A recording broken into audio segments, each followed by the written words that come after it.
ਸਤਨਾਮ ਵਾਹਿਗੁਰੂ ਸਾਹਿਬ ਜੀ। ਜਬ ਹਮ ਹੋਤੇ तब तू नाही, अब तू ही मैं नाही। अनल अगम जैसे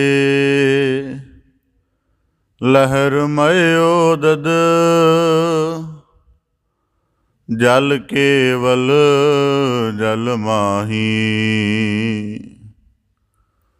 महादेवे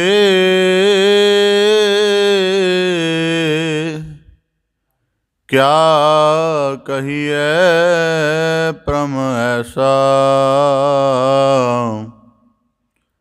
जैसा मानिए होए ना तैसा। कृपा करो दीन के दाते, मेरा गुण अवगुण ना विचारो कोई। माटी का क्या तो पै स्वामी, मानस की गत एही। बेसुमार था अगनत तोलै, ज्यो बुलाव हो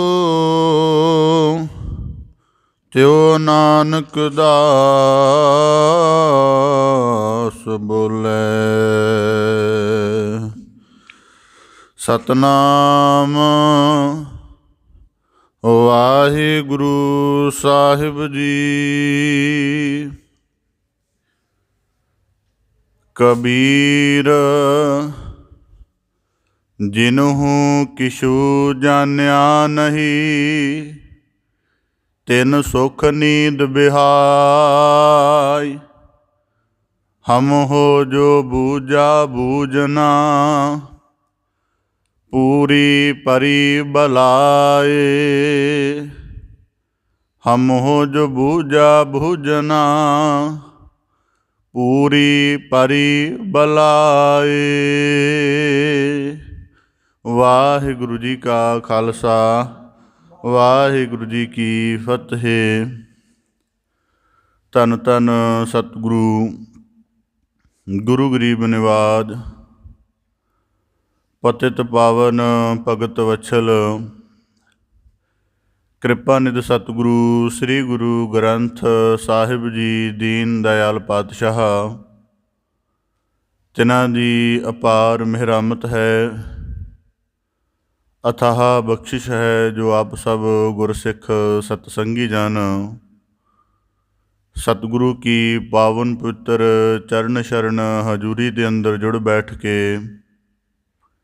सतसंगत रूप विच गुरबाणी दे श्रवण अभ्यास नाल अपने जीवन के अध्यात्मक अर्थां की साधना करन दा यतन कर रहे हो जी। बड़े सुभागशाली हो। सतगुरु की अपार कृपा सदका आप जी भगत सिरमौर भगत कबीर साहिब जी के लड़ीवार सलोकां की विचार श्रवण कर रहे हो जी। पावन बाणी की लड़ीवार विचार दे नाल जुड़न दा यतन करिए जी। विचार प्रारंभ करन तो पहला बड़े अदब सहित उचारण करो जी। सतनाम श्री वाहिगुरु साहिब जी। कबीर जिन्हू किशु जान्या नहीं, तिन सुख नींद बिहाए। भगत साहिब भगत कबीर साहिब जी लड़ीवार सलोकां के अंतर्गत जिस सलोक की आप जी ने विचार श्रवण की सी, इसे सलोक के अंतर्गत आप जी ने कल विचार का भाव श्रवण किया सी कि जिन्हू किशु जानिया नहीं। जिन्हां ने ज्ञान के दायरे विच शामिल हो के अपने जीवन नूं ਆਪਣੇ ਜੀਵਨ ਦੇ ਅੰਦਰਲੇ ਸੰਸਾਰ ਨੂੰ, ਅਧਿਆਤਮ ਨੂੰ, ਜਗਤ ਨੂੰ, ਪਦਾਰਥ ਨੂੰ, ਮਾਇਆ ਨੂੰ, ਹਉਮੈ ਨੂੰ, ਇਸ ਕਿਸੇ ਨੂੰ ਸਮਝਣ ਦਾ, ਜਾਣਨ ਦਾ ਜਿੰਨਾ ਯਤਨ ਨਹੀਂ ਕੀਤਾ, ਭਗਤ ਕਬੀਰ ਸਾਹਿਬ ਜੀ ਕਹਿੰਦੇ 3 ਸੁੱਖ ਨੀਂਦ ਬਿਹਾਏ, ਬੜੇ ਆਰਾਮ ਨਾਲ ਸੁੱਤੇ ਨੇ। ਜੀਵਨ ਦੇ ਵਿੱਚ ਕੋਈ ਮੁਸ਼ਕਲ ਨਹੀਂ ਹੈ। ਸੁਭਾਵਕ ਜ਼ਿਕਰ ਕੀਤਾ ਸੀ ਕਿ ਮਨੁੱਖ ਨੂੰ ਕਿਸੇ ਦਾ ਅਹਿਸਾਸ ਆ ਜਾਵੇ ਨਾ ਕਿ ਮੇਰੇ ਜੀਵਨ ਦੀ ਬਹੁਤ ਸਾਰੀ ਆਜੂ ਬਤੀਤ ਹੋ ਗਈ ਹੈ, ਤੇ ਥੋੜ੍ਹੀ ਨਾ ਥੋੜ੍ਹੀ ਚਿੰਤਾ ਹਿਰਦੇ ਅੰਦਰ ਉਪਜ ਜਾਂਦੀ ਹੈ। ਜੀਵਨ ਦੇ ਅੰਦਰ ਕਿਤੇ ਆਪਣੇ ਅੰਦਰਲੇ ਵਿਕਾਰਾਂ ਦਾ ਠੀਕ ਢੰਗ ਨਾਲ ਖਿੰਨ ਮਾਤਰੀ ਪਤਾ ਲੱਗ ਜਾਏ ਤਾਂ ਮਨੁੱਖ ਆਪਣੇ ਜੀਵਨ ਨੂੰ ਬੜਾ ਮਲੀਨ ਜਾਣਦਾ ਹੈ। ਇਸ ਕਰਕੇ ਭਗਤ ਕਬੀਰ ਸਾਹਿਬ ਜੀ ਕਹਿੰਦੇ ਜਿਨਹੂ ਕਿਛੂ ਜਾਣਿਆ ਨਹੀਂ, ਜਿਨ੍ਹਾਂ ਨੇ ਕੁਝ ਜਾਣਨ ਦਾ ਯਤਨ ਨਹੀਂ ਕੀਤਾ, ਗੁਰੂ ਸ਼ਬਦ ਦੀ ਕਮਾਈ ਦੇ ਨਾਲ ਉਸ ਨੂੰ ਗਿਆਨ ਦੇ ਰੂਪ ਦੁਆਰਾ ਸਮਝਣ ਦਾ ਨਹੀਂ ਯਤਨ ਕੀਤਾ, ਨਾ ਉਸ ਅੰਤਰੀਵੀ ਸਮੱਸਿਆ ਦੀ ਕਿਸੇ ਪਰਤਾ ਨੂੰ ਫੋਲਣ ਦਾ ਯਤਨ ਕੀਤਾ, ਅਤੇ ਨਾ ਫਿਰ ਉਹਨਾਂ ਨੂੰ ਸਾਧ ਕੇ ਸ਼ੁੱਧ ਕਰਨ ਦਾ ਯਤਨ ਕੀਤਾ। ਭਗਤ ਕਬੀਰ ਸਾਹਿਬ ਜੀ ਕਹਿੰਦੇ 3 ਸੁੱਖ ਨੀਂਦ ਬਿਹਾਏ, ਉਹਨਾਂ ਦਾ ਜੀਵਨ ਬੜੇ ਆਰਾਮ ਨਾਲ ਗੁਜ਼ਰਿਆ। ਇਹ ਇਸ ਪੰਕਤੀ ਦੀ ਵਿਚਾਰ ਆਪ ਜੀ ਨੇ ਕੱਲ੍ਹ ਸ਼ਰਵਣ ਕੀਤੀ ਸੀ। ਅੱਜ ਆਪਦੇ ਸਨਮੁਖ ਵਿਚਾਰ ਹੈ ਹਮ ਹੋ ਜੋ ਬੂਝਾ ਬੂਝਣਾ ਪੂਰੀ ਭਰੀ ਬਲਾਏ, ਕਿ ਭਗਤ ਕਬੀਰ ਸਾਹਿਬ ਜੀ ਕਹਿੰਦੇ ਜਿੰਨਾ ਨਹੀਂ ਜਾਣਿਆ ਉਹ ਆਰਾਮ ਨਾਲ ਨੇ, ਪਰ ਅਸੀਂ ਜਿਹੜਾ ਇਸ ਜੀਵਨ ਨੂੰ, ਜੋ ਅਕਾਲ ਪੁਰਖ ਦੀ ਬੜੀ ਵੱਡੀ ਬਖਸ਼ਿਸ਼ ਹੈ ਇਸ ਧਰਤੀ ਦੇ ਉੱਪਰ, ਫਿਰ ਇਹਦੇ ਅੰਦਰ ਇੱਕ ਹੋਰ ਸੰਸਾਰ ਹੈ, ਹੋਰ ਅੱਗੇ ਬਾਰੀਕ ਬਾਰੀਕ ਹਰੇਕ ਚੀਜ਼ ਦਾ ਇੱਕ ਅਨੁਭਵ ਵਾਲਾ ਭੇਦ ਸਮਝਣ ਦਾ ਯਤਨ ਕਰ ਰਹੇ ਹਾਂ, ਤਾਂ ਭਗਤ ਕਬੀਰ ਸਾਹਿਬ ਜੀ ਕਹਿੰਦੇ ਬੜੀ ਮੁਸ਼ਕਲ ਹੈ। ਭਗਤ ਕਬੀਰ ਸਾਹਿਬ ਦੇ ਸ਼ਲੋਕਾਂ 'ਚ ਪਿੱਛੇ ਵੀ ਜ਼ਿਕਰ ਆਇਆ ਹੈ, ਇੱਕ ਅਵਕਟ ਘਾਟੀ RAM ਕੀ ਤਿਹ ਚੜ੍ਹ ਰਹਿਓ ਕਬੀਰ, ਕਿ ਜੋ ਅਤੀ ਮੁਸ਼ਕਲ ਕਾਰਜ ਹੈ ਉਸ 'ਤੇ ਚੱਲ ਰਹੇ ਹਾਂ। ਇਸੇ ਤਰ੍ਹਾਂ ਹੁਣ ਅੱਜ ਦੀ ਸ਼ਬਦ ਵਿਚਾਰ ਦੇ ਵਿੱਚ ਇਹ ਸਮਝਣ ਦਾ ਯਤਨ ਕਰਾਂਗੇ ਕਿ ਹਮ ਹੋ ਜੋ ਬੂਝਾ ਬੂਝਣਾ ਪੂਰੀ ਭਰੀ ਬਲਾਏ, ਉਹ ਕਿਹੜੀ ਗੱਲ ਹੈ, ਉਹ ਕਿਹੜੀ ਸਥਿਤੀ ਹੈ, ਉਹ ਕਿਹੜਾ ਸਿਧਾਂਤ ਹੈ, ਉਹ ਕਿਹੜੀ ਮਨੋ ਅਵਸਥਾ ਹੈ, ਉਹ ਅੰਤਰੀਵ ਦੀ ਕਿਹੜੀ ਗੁੰਝਲ ਹੈ, ਜਿਹਨੂੰ ਸੁਲਝਾਉਂਦਿਆਂ ਭਗਤ ਕਬੀਰ ਸਾਹਿਬ ਜੀ ਕਹਿੰਦੇ ਪੂਰੀ ਭਰੀ ਬਲਾਏ, ਪੂਰੀ ਦੀ ਪੂਰੀ ਮੁਸ਼ਕਿਲ ਆਪਣੇ ਗਲ ਪਾ ਲਈ ਹੈ, ਅਤੇ ਕਦੀ ਇਹਦੇ ਤੋਂ ਖਹਿੜਾ ਛੁੱਟਦਾ ਹੀ ਨਹੀਂ ਜਦੋਂ ਦੀ ਇਹ ਇਸ ਵਾਲੇ ਤਰਫ ਲੱਗੇ ਹਾਂ। ਇਸ ਨੁਕਤੇ ਨੂੰ ਮੈਂ ਆਪਦੇ ਸਨਮੁਖ 4 ਨੁਕਤਿਆਂ ਦੁਆਰਾ ਰੱਖਣ ਦਾ ਯਤਨ ਕਰਾਂਗਾ ਕਿ ਬੂਝਾ ਬੂਝਣਾ ਕੀ ਹੁੰਦਾ ਹੈ। ਸਭ ਤੋਂ ਪਹਿਲਾਂ ਗੁਰਬਾਣੀ ਦੇ ਵਿੱਚ ਸਭ ਤੋਂ ਵੱਡੀ ਜਿਹੜੀ ਮਨੁੱਖ ਦੀ ਸਮੱਸਿਆ ਹੈ, ਗੁਰਬਾਣੀ ਸਮੇਤ ਸਾਰੇ ਹੀ ਧਰਮਾਂ ਨੇ ਵੀ ਇਸ ਗੱਲ ਦਾ ਸਮੱਸਿਆ ਦਾ ਜ਼ਿਕਰ ਕੀਤਾ ਹੈ। ਇਸ ਗੱਲ ਨੂੰ ਜਿਹੜਾ ਹੈ ਗੁਰਬਾਣੀ ਵਿੱਚ ਹਉਮੈ ਕਿਹਾ ਗਿਆ, ਅਤੇ ਹਉਮੈ ਦੇ ਲਈ ਕੂੜ ਕੀ ਪਾਲ ਸ਼ਬਦ ਵੀ ਆਇਆ, ਅਤੇ ਜਿਹੜਾ ਹਉਮੈ ਦੇ ਸਹਿਤ ਹੋ ਜਾਵੇ ਉਹਦਾ ਜੀਵਨ ਕੂੜਿਆਰੀ ਜੀਵਨ ਹੋ ਜਾਂਦਾ ਹੈ। ਇਸ ਕਰਕੇ ਬੂਝਾ ਬੂਝਣਾ, ਭਗਤ ਕਬੀਰ ਸਾਹਿਬ ਜੀ ਕਹਿੰਦੇ ਪਹਿਲੀ ਦਫਾ ਜਦੋਂ ਹਉ ਸ਼ਬਦ ਸੁਣਿਆ ਅਤੇ ਹਉ ਦੇ ਨਾਲ ਮੈਂ ਸ਼ਬਦ ਸੁਣਿਆ, ਤਾਂ ਫਿਰ ਬੁੱਝਣ ਦਾ, ਇਸ ਨੂੰ ਜਾਣਨ ਦਾ, ਇਹਦਾ ਅੰਤਰੀਵੀ ਅਨੁਭਵ ਬੁੱਝਣ ਦਾ ਸਾਡੇ ਅੰਦਰ ਇੱਕ ਖਿਆਲ ਪੈਦਾ ਹੋਇਆ। ਹੁਣ ਉਹਦੀ ਸਾਧਨਾ ਕੀਤੀ ਹੈ ਅਤੇ ਇਹ ਕਿਵੇਂ ਕਠਿਨ ਹੈ।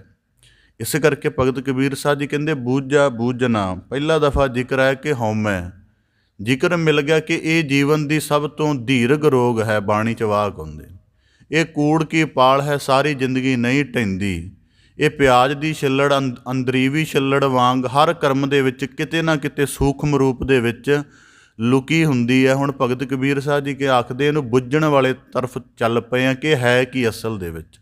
ਤਾਂ ਫਿਰ ਭਗਤ ਕਬੀਰ ਸਾਹਿਬ ਜੀ ਹੁਣ ਇਸ ਨੂੰ ਬੁੱਝਣਾ ਹੋਵੇ ਤਾਂ ਮਨੁੱਖ ਨੂੰ ਕੀ ਕਰਨਾ ਪੈਂਦਾ? ਜਦੋਂ ਮਨੁੱਖ ਦਾ ਜੀਵਨ ਆਰੰਭ ਹੁੰਦਾ ਹੈ, ਜੀਵਨ ਆਰੰਭ ਦੇ ਵਿੱਚ ਇਹਦੇ ਕੋਲੋਂ ਚੇਤਨਾ ਹੁੰਦੀ ਹੈ। ਚੇਤਨਾ ਦਾ ਭਾਵ ਚੀਜ਼ਾਂ ਨੂੰ ਸਮਝਣ ਦਾ, ਦੇਖਣ ਦਾ, ਉਹਨਾਂ ਦੇ ਰੂਪ ਹੰਡਾਉਣ ਦਾ, ਉਹਨਾਂ ਦੇ ਅਰਥ ਪਛਾਣਨ ਦਾ ਇਹਦੇ ਕੋਲੋਂ ਇੱਕ ਸਮਰੱਥਾ ਹੁੰਦੀ ਹੈ, ਸ਼ਕਤੀ ਹੁੰਦੀ ਹੈ ਜੀਵ ਕੋਲ, ਪਰ ਉਹ ਅਜੇ ਵਿਕਸਿਤ ਨਹੀਂ ਹੁੰਦੀ। ਉਦਾਹਰਨ ਦੇ ਤੌਰ 'ਤੇ ਉਹ ਵਿਕਸਿਤ ਨਹੀਂ ਹੁੰਦੀ ਅਤੇ ਮਨੁੱਖ ਜਗਤ ਵਿੱਚ ਆ ਕੇ ਵੀ ਅਚੇਤ ਰਹਿੰਦਾ ਹੈ। ਉਹ ਜਗਤ ਦੇ ਵਿੱਚ ਜੋ ਕੁਝ ਬਣਿਆ, ਇੱਥੋਂ ਤੱਕ ਕਿ ਉਹ ਆਪਣੇ ਸਰੀਰ ਪ੍ਰਤੀ ਵੀ ਅਚੇਤ ਹੁੰਦਾ ਹੈ, ਉਹਨੂੰ ਆਪਣੇ ਸਰੀਰ ਦੀਆਂ ਕਿਰਿਆਵਾਂ ਦੀ ਵੀ ਪੂਰੀ ਸੁੱਧ ਨਹੀਂ ਹੁੰਦੀ।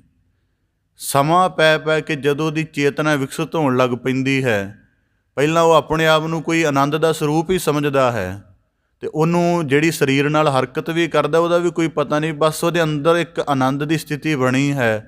ਤੇ ਉਹਨੂੰ ਉਹ ਜਿਸ ਤਰ੍ਹਾਂ ਵੀ ਮੰਨਣਾ ਚਾਹੇ ਉਹ ਕਰ ਲੈਂਦਾ ਹੈ। ਤਾਂ ਭਗਤ ਕਬੀਰ ਸਾਹਿਬ ਜੀ ਕਹਿੰਦੇ ਹਉਮੈ ਦੀ ਸਮੱਸਿਆ ਸ਼ੁਰੂ ਕਦੋਂ ਹੁੰਦੀ ਹੈ? ਜਦੋਂ ਮਨੁੱਖ ਹੌਲੀ ਹੌਲੀ ਜਦੋਂ ਉਹਨੂੰ ਸਰੀਰ ਦੀ ਸੁੱਧ ਆਉਂਦੀ ਹੈ ਕਿ ਇਹ ਮੇਰਾ ਸਰੀਰ ਹੈ। ਕਹਿੰਦੇ ਜਦੋਂ ਹੀ ਇਹ ਸੁੱਧ ਆਉਂਦੀ ਹੈ ਉਦੋਂ ਇੱਕ ਸਥਿਤੀ ਪੈਦਾ ਹੋ ਜਾਂਦੀ ਹੈ, ਉਹਨੂੰ ਕਹਿੰਦੇ ਦੇਹ ਅਧਿਆਸ। ਅਧਿਆਸ ਦਾ ਭਾਵ ਕਿ ਹੁਣ ਸਮਝਣ ਲੱਗ ਪਈ ਕਿ ਜੀਵਨ ਦੇਹ ਹੀ ਹੈ, ਦੇਹ ਤੋਂ ਬਿਨਾਂ ਕੋਈ ਜੀਵਨ ਨਹੀਂ ਹੈ। ਇਸ ਕਰਕੇ ਕਹਿੰਦੇ ਫਿਰ ਆਪਣੀ ਚੇਤਨਾ ਨੂੰ ਜਿਹਦਾ ਪਹਿਲਾ ਰੂਪ ਸੀ ਉਹ ਕਿਸੇ ਆਕਾਰ ਨੂੰ ਨਹੀਂ ਸੀ ਮੰਨਦੀ, ਕਿਸੇ ਰੂਪ ਨੂੰ ਨਹੀਂ ਸੀ ਮੰਨਦੀ, ਕਿਸੇ ਰੰਗ ਨੂੰ ਨਹੀਂ ਸੀ ਮੰਨਦੀ। ਹੁਣ ਉਹਨੂੰ ਸਾਰੀ ਨੂੰ ਸੀਮਤ ਕਰਕੇ ਇੱਕ ਸਰੀਰ ਤੱਕ ਲੈ ਆਏ ਹਾਂ ਅਤੇ ਇਹਨੂੰ ਕਿਹਾ ਜਾਂਦਾ ਦੇਹ ਅਧਿਆਸ। ਫਿਰ ਜਦੋਂ ਇਹ ਦੇਹ ਅਧਿਆਸ ਪੈਦਾ ਹੁੰਦਾ ਹੈ ਉਸ ਦਿਨ ਬੰਦੇ ਦੇ ਅੰਦਰ ਮੈਂ ਪੈਦਾ ਹੁੰਦੀ ਹੈ, ਹਉ ਪੈਦਾ ਹੁੰਦੀ ਹੈ, ਆਈ ਐਮ ਪੈਦਾ ਹੁੰਦਾ ਹੈ ਉਹਦੇ ਅੰਦਰ ਕਿ ਮੈਂ ਹਾਂ, ਕਿਉਂਕਿ ਉਹਨੂੰ ਬੋਧ ਹੋ ਗਿਆ ਕਿ ਇਹ ਸਰੀਰ ਮੇਰਾ ਹੈ। ਪਹਿਲੇ ਦਿਨ ਜਿਸ ਦਿਨ ਇਹ ਖਿਆਲ, ਉਸ ਦਿਨ ਵੀ ਜਿਸ ਦਿਨ ਪੈਦਾ ਹੁੰਦਾ ਉਸ ਦਿਨ ਵੀ ਬੰਦਾ ਅਚੇਤ ਹੁੰਦਾ ਹੈ, ਸਿਰਫ ਉਹ ਇੱਕ ਨੁਕਤੇ ਤੋਂ ਖੁਸ਼ ਹੁੰਦਾ ਹੈ ਕਿ ਮੈਂ ਹਾਂ। ਇਹ ਗੱਲ ਪੈਦਾ ਹੋਣੀ ਹੀ ਮਨੁੱਖ ਦੀ ਹਉਮੈ ਦਾ ਪਹਿਲਾ ਸਥਿਤੀ ਹੈ। ਤਾਂ ਭਗਤ ਕਬੀਰ ਸਾਹਿਬ ਜੀ ਕਹਿੰਦੇ ਮੁੜ ਕੇ ਇਹ ਜਿਹੜੀ ਮੈਂ ਹੈ ਇਹ ਆਪਣਾ ਸੰਸਾਰ ਬਣਾਉਣਾ ਸ਼ੁਰੂ ਕਰ ਦਿੰਦੀ ਹੈ। ਮੇਰਾ ਰੂਪ, ਮੇਰਾ ਤਨ, ਮੇਰਾ ਘਰ, ਮੇਰੀ ਜਾਤ, ਹਰੇਕ ਸ਼ਬਦ ਨਾਲ ਮੇਰਾ ਲਾ ਕੇ ਇਹ ਜਿਹੜੀ ਹਉਮੈ ਹੈ, ਹਉ ਜਿਹੜੀ ਹੈ ਪਹਿਲਾਂ ਪੈਦਾ ਹੋਈ, ਫਿਰ ਇਹ ਦ੍ਰਿੜ ਹੋ ਜਾਂਦੀ ਹੈ ਅਤੇ ਹਉਮੈ ਬਣ ਜਾਂਦੀ। ਇਸ ਕਰਕੇ ਗੁਰਬਾਣੀ 'ਚ ਆਉਂਦਾ ਅਹੰਕਾਰ ਸ਼ਬਦ, ਕਿ ਹਰ ਕਾਰਜ ਨੂੰ ਕਰਨ ਦਾ ਉੱਤਮਤਾ ਆਪਣੇ ਵੱਸ ਲੈਣੀ। ਇਹਦਾ ਨੁਕਸ ਕੀ ਹੈ ਕਿ ਜੀਵਨ ਪੈਦਾ ਕਰਨ ਵਾਲਾ ਮਾਲਕ ਹੈ, ਉਹਦੇ ਜੀਵਨ ਦੇ ਵਿੱਚ ਬੁੱਧੀ ਦਾ ਜਾਂ ਹੋਰ ਸਾਰੇ ਤਾਣਾਂ ਨੂੰ ਦੇਣ ਵਾਲਾ ਮਾਲਕ ਹੈ। ਸਾਡੇ ਜੀਵਨ ਦੀ ਨਾਸ਼ਣਾ ਵੀ ਉਹਦੇ ਅਧੀਨ ਹੈ, ਜਗਤ ਦਾ ਸਾਰਾ ਸਿਲਸਿਲਾ ਰਚਿਆ ਵੀ ਉਹਦੇ ਅਧੀਨ ਹੈ। ਪਰ ਇਸ ਸਾਰੇ ਸਿਲਸਿਲੇ ਵਿੱਚ ਅਸੀਂ ਸਭ ਕੁਝ ਅਧੀਨ ਹੁੰਦਿਆਂ, ਕਾਲ ਚੱਕਰ ਦੇ ਅਧੀਨ ਹੁੰਦਿਆਂ, ਪ੍ਰਭੂ ਦੇ ਹੁਕਮ ਦੇ ਅਧੀਨ ਹੁੰਦਿਆਂ, ਪ੍ਰਭੂ ਦੇ ਚਿੱਤ ਅੰਦਰ ਹੁੰਦਿਆਂ ਹੋਇਆਂ ਵੀ ਆਪਣੇ ਆਪ ਨੂੰ ਵਿਸ਼ੇਸ਼ ਸਮਝ ਕੇ ਜ਼ਿੰਦਗੀ ਦੀ ਸਾਰੀ ਕਾਰ ਕਰਦੇ ਹਾਂ। ਤਾਂ ਭਗਤ ਕਬੀਰ ਸਾਹਿਬ ਜੀ ਕਹਿੰਦੇ ਇਹ ਹਉਮੈ ਦਾ ਰੋਗ ਜਦੋਂ ਪਛਾਣਿਆ ਜਾਂਦਾ, ਕਹਿੰਦੇ ਜਦੋਂ ਤੱਕ ਤਾਂ ਅਚੇਤ ਚੱਲਦੇ ਰਹੇ, ਕੋਈ ਗੱਲ ਨਹੀਂ ਸੀ, ਆਪਣੀ ਮੈਂ ਅਤੇ ਮੇਰੀ ਨੂੰ ਵੱਡਾ ਕਰਨ ਵਾਲੇ ਪਾਸੇ ਲੱਗੇ ਰਹੇ ਕਿ ਆਪਣੀ ਹਸਤੀ ਵੱਡੀ ਕਰ ਲਈਏ, ਸਾਨੂੰ ਬੜੇ ਲੋਕ ਜਾਣਨ, ਬੜੇ ਸਲਾਮ ਕਰਨ, ਬੜੇ ਸਾਡੀ ਚਰਚਾ ਕਰਨ। ਪਰ ਕਹਿੰਦੇ ਜਿਸ ਦਿਨ ਭੇਦ ਆਇਆ ਕਿ ਇਹ ਤਾਂ ਬੜੀ ਵੱਡੀ ਸਮੱਸਿਆ ਹੈ, ਇਹ ਤਾਂ ਸਾਨੂੰ ਦੀਰਘ ਲੋਕ ਲੱਗਾ ਹੋਇਆ ਹੈ ਕਿ ਅਸੀਂ ਤਾਂ ਸਭ ਤਰ੍ਹਾਂ ਦੀ ਮੈਂ ਮੇਰੀ ਦੇ ਜਿਹੜੇ ਬਣੇ ਹੋਏ ਭੇਦ ਨੇ ਉਹਨਾਂ ਤੋਂ ਨਿਰਲੇਪ ਹੋ ਕੇ ਇੱਕ ਸ਼ੁੱਧ ਜੀਵਨ ਜਿਉਣਾ। ਇਸ ਕਰਕੇ ਕਹਿੰਦੇ ਜਿਸ ਦਿਨ ਤੋਂ ਇਸ ਨੂੰ ਬੁੱਝਣਾ ਸ਼ੁਰੂ ਕੀਤਾ ਫਿਰ ਇਹ ਆਪਣੇ ਹਰ ਕਾਰਜ ਦੇ ਵਿੱਚ ਨਜ਼ਰ ਆਈ। ਅਤੇ ਫਿਰ ਇਸ ਕਰਕੇ ਗੁਰਬਾਣੀ ਵਿੱਚ ਜਿਹੜੀ ਬਹੁਤ ਸੂਖਮ ਕਿਸਮ ਦੀ ਹਉਮੈ ਹੁੰਦੀ ਉਹਦੇ ਬਾਰੇ ਕਿਹਾ ਗਿਆ ਹੈ ਕਿ ਭਾਂ ਬੀਰੀ ਕੇ ਪਾਤ ਪਰਦੋ ਬਿਨ ਪੇਖੇ ਦੂਰ ਆਇਓ। ਜਿਵੇਂ ਤਿਤਲੀ ਦਾ ਜਿਹੜਾ ਉਹਦਾ ਖੰਭ ਹੁੰਦਾ ਹੈ ਨਾ, ਉਹਦਾ ਪੰਖ ਜਿਹਾ ਹੁੰਦਾ ਹੈ, ਉਹ ਬੜਾ ਬਾਰੀਕ ਹੁੰਦਾ ਹੈ, ਉਹਦੇ ਕਈ ਵਾਰੀ ਆਰ ਪਰ ਤਰਫ ਵੀ ਦਿਖਦਾ ਹੈ, ਪਰ ਉਹਦੀ ਹੋਂਦ ਫਿਰ ਵੀ ਹੁੰਦੀ ਹੈ। ਇੰਝ ਹੀ ਗੁਰੂ ਭਗਤ ਕਬੀਰ ਸਾਹਿਬ ਜੀ ਕਹਿੰਦੇ ਹਮ ਹੋ ਜੋ ਬੂਝਾ ਬੂਝਣਾ। ਹੁਣ ਮਨੁੱਖ ਨੂੰ ਪਤਾ ਕਿਵੇਂ ਲੱਗੇ ਕਿ ਮੇਰੀ ਹਉਮੈ ਕੀ? ਮੈਂ ਨਿੱਜ ਅਨੁਭਵ ਦੇ ਤਹਿਤ ਇਸ ਗੱਲ ਨੂੰ ਸਮਝਦਾ ਹਾਂ ਕਿ ਉਹਨੂੰ ਗੁਰਬਾਣੀ ਦੇ ਨਾਲ ਜੁੜ ਕੇ, ਇਕੱਲਾ ਇਹ ਨਹੀਂ ਕਿ ਆਪਣੀ ਅਕਲ ਦੇ ਤਕਾਜ਼ੇ ਨਾਲ, ਗੁਰਬਾਣੀ ਦੇ ਅਨੁਭਵ ਨਾਲ ਜੁੜ ਕੇ ਸ਼ਬਦ ਦੇ ਭਾਵ ਨੂੰ ਸਮਝਣ ਦਾ ਜਦੋਂ ਯਤਨ ਕਰੀਦਾ ਉਦੋਂ ਮਨੁੱਖ ਨੂੰ ਆਪਣੀ ਹਉਮੈ ਦੀ ਪਛਾਣ ਹੋਣੀ ਸ਼ੁਰੂ ਹੋ ਜਾਂਦੀ ਹੈ।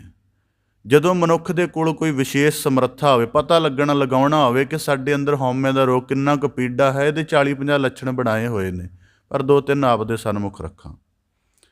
ਪਤਾ ਲਗਾਉਣਾ ਹੋਵੇ ਕਿ ਸਾਡੀ ਹਉਮੈ ਕਿੰਨੀ ਪੀੜੀ ਹੈ ਜਾਂ ਕਿੰਨੀ ਗਹਿਰੀ ਹੈ ਜਾਂ ਕਿੱਥੋਂ ਤੱਕ ਵਿਆਪਤ ਹੈ। ਉਦਾਹਰਨ ਦੇ ਤੌਰ 'ਤੇ ਹਰੇਕ ਮਨੁੱਖ ਦੇ ਕੋਲ ਕੋਈ ਨਾ ਕੋਈ ਸਮਰੱਥਾ ਹੈ, ਕੋਈ ਵਿਦਵਾਨ ਹੈ, ਕੋਈ ਬਹੁਤ ਵਧੀਆ ਕੋਈ ਕਲਾ ਹੈ ਉਹਦੇ ਕੋਲ, ਕੋਈ ਬਹੁਤ ਵਧੀਆ ਸੰਗੀਤਕਾਰ ਹੈ। ਕਿਸੇ ਮਜਲਿਸ ਵਿੱਚ, ਕੋਈ ਵੀ ਮਜਲਿਸ, ਪਰਿਵਾਰ, ਸਮਾਜ ਕੋਈ ਵੀ ਹੋਵੇ, ਕਿਸੇ ਮਜਲਿਸ ਵਿੱਚ ਉਹਦੀ ਉਸ ਵਿਸ਼ੇਸ਼ ਪ੍ਰਤਿਭਾ ਦੇ ਉਹਦੇ ਹੁੰਦਿਆਂ ਉਹਦੀ ਚਰਚਾ ਨਾ ਹੋਣੀ ਜਾਂ ਉਹਦੀ ਚਰਚਾ ਦਾ ਬਹੁਤ ਘੱਟ ਰੂਪ ਹੋਣਾ, ਅਤੇ ਇਹ ਗੱਲ ਜੇ ਉਹਨੂੰ ਦੁਖਦਾਈ ਕਰਦੀ ਹੈ ਕਿ ਮੇਰਾ ਜ਼ਿਕਰ ਕਿਉਂ ਨਹੀਂ ਹੋਇਆ ਇੱਥੇ, ਮੈਂ ਵਿਦਵਾਨ ਹਾਂ, ਸੰਗੀਤਕਾਰ ਹਾਂ, ਕਲਾਕਾਰ ਹਾਂ, ਬਹੁਤ ਧਨਪਤੀ ਹਾਂ, ਮੇਰਾ ਜ਼ਿਕਰ ਕਿਉਂ ਨਹੀਂ ਹੋਇਆ ਇਸ ਗੱਲ 'ਤੇ, ਇਹ ਗੱਲ ਜੇ ਉਹਨੂੰ ਦੁਖੀ ਕਰਦੀ ਹੈ ਤਾਂ ਸਮਝ ਲੈਣਾ ਹਉਮੈ ਦਾ ਰੋਗ ਅੰਦਰ ਹੈ। ਇੱਕ ਦੂਜਾ ਪੱਖ ਜਦ ਕੋਈ ਕਿਸੇ ਤਰ੍ਹਾਂ ਦੇ ਅਵਗੁਣ ਦੋਸ਼ ਦਾ ਜ਼ਿਕਰ ਕੀਤਾ ਜਾਂਦਾ ਹੈ ਕਥਨੀ ਵਿੱਚ ਜਾਂ ਆਮ ਸਮਾਜ ਦੀ ਗੱਲਬਾਤ ਦੇ ਵਿੱਚ, ਜੇ ਉਹਨੂੰ ਲੱਗੇ ਕਿ ਇਹ ਗੱਲ ਮੈਨੂੰ ਹੀ ਸੰਬੋਧਿਤ ਹੋਈ ਹੈ ਤੇ ਸਮਝ ਲੈਣਾ ਹਉਮੈ ਦਾ ਰੋਗ ਅਜੇ ਵੀ ਪੀੜਾ ਹੈ। ਇਸੇ ਤਰ੍ਹਾਂ ਜੇ ਕਿਤੇ ਸਮਾਜ ਦੇ ਵਿੱਚ ਵਿਚਰਦਿਆਂ ਚੀਜ਼ਾਂ ਦੇ ਭਾਵ ਕਰਕੇ, ਭਾਵੇਂ ਜਿਵੇਂ ਦਾਨ ਕੀਤਾ, ਪਾਠ ਕੀਤਾ, ਸੇਵਾ ਕੀਤੀ, ਕਥਾ ਕੀਤੀ ਹੈ, ਇਹ ਕਰਦਿਆਂ ਭਾਵੇਂ ਕਿਸੇ ਨੇ ਕੁਝ ਵੀ ਨਹੀਂ ਕਿਹਾ, ਚੰਗਾ ਮੰਦਾ ਕੁਝ ਨਹੀਂ ਕਿਹਾ, ਤੇ ਆਪਣੇ ਅੰਤਰੀਵ ਦੇ ਵਿੱਚ ਹੀ ਇਹ ਸਕੂਨ ਲੈ ਰਿਹਾ ਕਿ ਮੈਂ ਚੰਗਾ ਹਾਂ, ਇਹ ਵੀ ਹਉਮੈ ਦਾ ਸੂਖਮ ਰੂਪ ਹੈ। ਇਹਦੇ 40-50 ਲੱਛਣ ਨੇ ਇਸ ਤਰ੍ਹਾਂ ਦੇ ਬਣਾਏ ਹੋਏ। ਇਸ ਕਰਕੇ ਜਿਹੜਾ ਇਹਨਾਂ ਸਥਿਤੀਆਂ ਵਿੱਚ ਰਹਿੰਦਾ ਉਹ ਸਮਝ ਲੈ ਕਿ ਮੈਂ ਹਉ ਦਾ ਸ਼ਿਕਾਰ ਹਾਂ। ਤਾਂ ਭਗਤ ਕਬੀਰ ਸਾਹਿਬ ਜੀ ਕਹਿੰਦੇ, ਹਮ ਹੋ ਜੋ ਬੂਝਾ ਬੂਝਣਾ, ਜਿਸ ਦਿਨ ਤੋਂ ਇਹਨੂੰ ਬੁੱਝਣ ਵਾਲੀ ਤਰਫ ਚੱਲੇ ਹਾਂ, ਇੱਕ ਵੀ ਕਰਮ ਇਹਦੇ ਤੋਂ ਬਿਨਾਂ ਹੋ ਹੀ ਨਹੀਂ ਰਿਹਾ। ਇਹ ਸਾਰਾ ਕਰਮ, ਇੱਥੋਂ ਤੱਕ ਕਿ ਧਰਮ ਦੇ ਕੰਮ ਵੀ ਇਹਦੇ ਵਿੱਚ ਕਰੀ ਜਾ ਰਹੇ ਹਾਂ। ਇਸ ਕਰਕੇ ਗੁਰਬਾਣੀ 'ਚ ਵਾਕ ਆਉਂਦਾ ਨਾ ਕਿ ਮਨ ਕਾਮਨਾ ਤੀਰਥ ਦੇ ਛੁਟੈ, ਗਰਭ ਗੁਮਾਨ ਨਾ ਮਨ ਤੇ ਹੋਟੈ, ਕਿ ਦੇਹ ਦੇ ਖਤਮ ਹੋਣ ਤੋਂ ਬਾਅਦ ਵੀ ਨਹੀਂ ਖਤਮ ਹੁੰਦੀ। ਕਿਉਂਕਿ ਇਸੇ ਹਉਮੈ ਨੇ, ਇਸੇ ਸਰੀਰ ਵਿੱਚ ਰਹਿੰਦਿਆਂ ਸਵਰਗ ਦੀ ਤ੍ਰਿਸ਼ਨਾ ਜਾਂ ਕੋਈ ਖਾਸ ਤਰ੍ਹਾਂ ਦੀ ਵਾਸ਼ਨਾ ਦੇ ਤਹਿਤ ਪ੍ਰਾਪਤੀ ਦੀਆਂ ਕਲਪਨਾਵਾਂ ਸਿਰਜ ਲਈਆਂ ਨੇ। ਅਤੇ ਇਸ ਦੇਹ ਦੇ ਵਿੱਚ ਇਸ ਕਰਕੇ ਜਿਹੜੀ ਵਾਸਨਾ ਹੈ ਉਹ ਹਉਮੈ 'ਤੇ ਕੇਂਦਰਿਤ ਹੁੰਦੀ ਹੈ। ਹੁਣ ਉਦਾਹਰਨ ਦੇ ਤੌਰ 'ਤੇ ਅਸੀਂ ਜਦੋਂ ਕਿਸੇ ਵਿਦੇਸ਼ ਬਾਰੇ ਸੁਣਦੇ, ਉੱਥੋਂ ਦੇ ਸੁੱਖ ਆਰਾਮ ਬਾਰੇ ਸੁਣਦੇ ਹਾਂ, ਅਤੇ ਸਾਡੇ ਅੰਦਰ ਕੁਦਰਤੀ ਕਲਪਨਾ ਦੀ ਸ਼ਕਤੀ ਹੈ। ਉਹ ਕਲਪਨਾ ਦੀ ਸ਼ਕਤੀ ਨਾਲ ਚਲੋ ਹੋ ਸਕਦਾ ਬੰਦਾ ਉੱਥੋਂ ਦੀ ਕਲਪਨਾ ਕਰਕੇ ਉੱਥੋਂ ਦੇ ਗਿਆਨ ਨੂੰ ਪ੍ਰਾਪਤ ਕਰਨਾ ਚਾਹੁੰਦਾ ਹੋਵੇ, ਪਰ ਜੇ ਉਹਦੀ ਕਲਪਨਾ ਵਾਸਨਾ ਬਣ ਗਈ, ਇਹਦਾ ਮਤਲਬ ਹਉਮੈ ਵਾਸਨਾ ਬਣ ਗਈ ਹੈ, ਅਤੇ ਇਹ ਇਹਨੂੰ ਦੇਹ ਤੋਂ ਬਾਅਦ ਵੀ ਜਿਹੜਾ ਹੈ ਭ੍ਰਮਤ ਕਰੇਗੀ। ਇਸ ਕਰਕੇ ਭਗਤ ਕਬੀਰ ਸਾਹਿਬ ਜੀ ਕਹਿੰਦੇ, ਹਮ ਹੋ ਜੋ ਬੂਝਾ ਬੂਝਣਾ, ਜਦੋਂ ਆਪਣੇ ਹਰੇਕ ਕਰਮ ਨੂੰ ਵਾਚਦੇ ਹਾਂ। ਇਹਦੇ ਵਿੱਚ ਜ਼ਿਕਰ ਕਰਦੇ ਹਾਂ ਕਿ ਜਿਹੜਾ ਅਸੀਂ ਮੈਂ ਸ਼ਬਦ ਵਰਤਦੇ ਉਹ ਹਉਮੈ ਨਹੀਂ ਹੁੰਦਾ, ਉਹ ਸਾਡੀ ਵਿਆਕਰਨਿਕ ਲੋੜ ਹੈ। ਕਿਸੇ ਇੱਕ ਸਥਿਤੀ 'ਤੇ ਜ਼ਿਕਰ ਕਰਨਾ ਹੈ ਤਾਂ ਉਹ ਸਾਡੀ ਲੋੜ ਹੈ, ਉਹਦੇ ਅੰਦਰ ਮੈਂ ਪਨੇ ਦਾ ਭਾਵ ਹੋਣਾ ਹਉਮੈ ਹੈ। ਇਸ ਕਰਕੇ ਭਗਤ ਕਬੀਰ ਸਾਹਿਬ ਜੀ ਕਹਿੰਦੇ, ਜਿਸ ਦਿਨ ਤੋਂ ਇਹਨੂੰ ਬੁੱਝਣ ਨੂੰ ਚੱਲੇ ਹਾਂ, ਉਸ ਦਿਨ ਤੋਂ ਜਿਹੜੀ ਹੈ ਬੜੀ ਸਮੱਸਿਆ ਬਣੀ ਹੋਈ ਹੈ। ਇਹ ਤਾਂ ਹਰ ਕਿਰਿਆ 'ਚ ਨਜ਼ਰ ਆ ਰਹੀ ਹੈ। ਇਹ ਰੂਪ ਦੇ ਤਲ 'ਤੇ, ਇਹ ਧਨ ਦੇ ਤਲ 'ਤੇ, ਇਹ ਵਿੱਦਿਆ ਦੇ ਤਲ 'ਤੇ, ਇਹ ਭਗਤੀ ਦੇ ਤਲ 'ਤੇ, ਇਹ ਸੇਵਾ ਦੇ ਤਲ 'ਤੇ ਕੋਈ ਇੱਕ ਕਰਮ ਹੈ ਜਿਹਦੇ ਵਿੱਚੋਂ ਇਹ ਹੁੰਦਾ ਹੈ। ਇਸ ਕਰਕੇ ਇਹਦੇ ਛੁਟਕਣ ਦਾ ਭਗਤ ਕਬੀਰ ਬਾਣੀ 'ਚ ਢੰਗ ਆਉਂਦਾ ਹੈ। ਬੜੀ ਕਮਾਲ ਦੀ ਰਮਜ ਹੈ ਬਾਣੀ ਦੇ ਵਿੱਚ ਕਿ ਦਾਰੂ ਪੀ ਸਮਾਹੇ। ਗੱਲ ਕੀ ਹੈ ਕਿ ਜਿਹੜੀ ਚੀਜ਼ ਨੂੰ ਮੈਂ ਮੇਰੇ ਨਾਲ ਸੰਬੰਧਿਤ ਕਰਦੇ ਸੀ, ਜਿਹੜਾ ਗੁਰੂ ਨਾਨਕ ਸਾਹਿਬ ਜੀ ਦੀ ਸਾਖੀ ਪ੍ਰਮਾਣ ਪੜ੍ਹਦੇ ਹਾਂ ਕਿ ਉਹਨਾਂ ਨੇ ਤੇਰਾ ਤੇਰਾ ਕਹਿ ਕੇ ਤੋਲਿਆ, ਉਹਦਾ ਭਾਵ ਕੀ ਹੈ ਕਿ ਜਦੋਂ ਆਹ ਕਿਰਿਆ ਕਰ ਰਹੇ ਹਾਂ, ਮੋਦੀਖਾਨੇ ਬੈਠ ਕੇ ਅਨਾਜ ਤੋਲ ਰਹੇ ਹਾਂ ਜਾਂ ਗਰੀਬਾਂ ਨੂੰ ਮੁਫਤ ਦੇ ਰਹੇ ਹਾਂ, ਉਦੋਂ ਗਰੀਬ ਕਹਿ ਰਹੇ ਹਨ ਕਿ ਨਾਨਕ ਦੇ ਰਿਹਾ। ਜਾਂ ਜਦੋਂ ਇਹ ਲੋਕ ਕਹਿਣਗੇ ਤੁਹਾਨੂੰ ਹਉਮੈ ਦਾ ਖਿਆਲ ਦੇਣਗੇ, ਅਤੇ ਸੁਭਾਵਿਕ ਤੁਹਾਡਾ ਮਨ ਉਸ ਖਿਆਲ ਨੂੰ ਪ੍ਰਵਾਨ ਕਰ ਲਏਗਾ ਅਤੇ ਹੌਲੀ ਹੌਲੀ ਸਮਝਣ ਲੱਗ ਪਏਗਾ ਕਿ ਮੈਂ ਹੀ ਕਰਨ ਵਾਲਾ ਹਾਂ। ਪਰ ਜਿਹੜਾ ਗਿਆਨੀ ਪੁਰਖ ਹੋਏਗਾ ਉਹ ਸਮਝੇਗਾ ਕਿ ਹਾਂ, ਇਹ ਸਮੱਸਿਆ ਨੂੰ ਪਲਟ ਦਈਏ, ਭਾਵ ਕਿ ਸ੍ਰਿਸ਼ਟ ਮਾਲਕ ਦੀ ਪੈਦਾ ਕੀਤੀ, ਅਨਾਜ ਉਹਦਾ ਪੈਦਾ ਕੀਤਾ, ਆਹ ਤੋਲਣ ਦਾ ਜਿਹੜਾ ਤਾਣ ਦਿੱਤਾ ਉਹਨੇ ਪੈਦਾ ਕੀਤਾ, ਵੱਟਿਆਂ ਦਾ ਗਿਆਨ ਉਹਨੇ ਦਿੱਤਾ, ਇਹ ਲੈਣ ਵਾਲੇ ਵੀ ਉਹਦਾ ਰੂਪ। ਇਸ ਕਰਕੇ ਅਸੀਂ ਕਿੱਥੇ ਹਾਂ? ਇਸ ਕਰਕੇ ਦਾਰੂ ਪੀ ਸਮਾਹੇ, ਭਗਤ ਕਬੀਰ ਸਾਹਿਬ ਜੀ ਕਹਿੰਦੇ, ਹਮ ਹੋ ਜੋ ਬੂਝਾ ਬੂਝਣਾ, ਪੂਰੀ ਪਰੀ ਬੁਲਾਏ। ਗੱਲ 'ਚ ਪੂਰੀ ਮੁਸ਼ਕਿਲ ਪਈ ਹੈ। ਇਸ ਕਰਕੇ ਅਸੀਂ ਬਾਣੀ 'ਚ ਹੁਣ ਜਿਹੜੀ ਇਸ ਨੁਕਤੇ ਤੋਂ ਇੱਕ ਹੋਰ ਮੈਂ ਇਹਦੇ ਨਾਲ ਹੀ ਜ਼ਿਕਰ ਰੱਖਾਂਗਾ। ਹੁਣ ਅਸੀਂ ਬਾਣੀ ਪੜ੍ਹਦੇ, ਸਹਿਜ ਪਾਠ ਦਾ ਅਸੀਂ ਨਾਮ ਦਿੰਦੇ ਹਾਂ ਉਸ ਚੀਜ਼ ਨੂੰ। ਸਹਿਜ ਦਾ ਭਾਵ ਕੀ ਹੈ ਕਿ ਠੀਕ ਹੈ, ਜ਼ਿੰਦਗੀ ਦੇ ਬਾਹਰ ਚੱਲਣ ਲਈ ਅਸੀਂ ਬਾਹਰ ਕਈ ਵਾਰੀ ਗਲਤੀ ਵੀ ਹੁੰਦੇ ਹਾਂ, ਪਰ ਆਪਣੇ ਜ਼ੋਰ ਦੇ ਨਾਲ ਸਹੀ ਸਾਬਤ ਕਰ ਲੈਂਦੇ। ਉਹ ਸਮਾਜ 'ਚ ਇੱਕ ਬੈਲੈਂਸ ਰਹਿਣ ਲਈ ਕਰਦੇ ਹਾਂ, ਅਸੀਂ ਸਾਰੇ ਕਰਦੇ ਹਾਂ।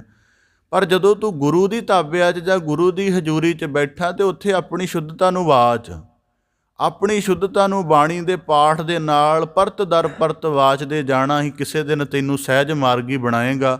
ਨਹੀਂ ਤਾਂ ਤੇਰਾ ਪਾਠ ਵੱਖਰਾ ਰਹਿ ਜਾਏਗਾ, ਤੇਰਾ ਜੀਵਨ ਵੱਖਰਾ ਰਹਿ ਜਾਏਗਾ।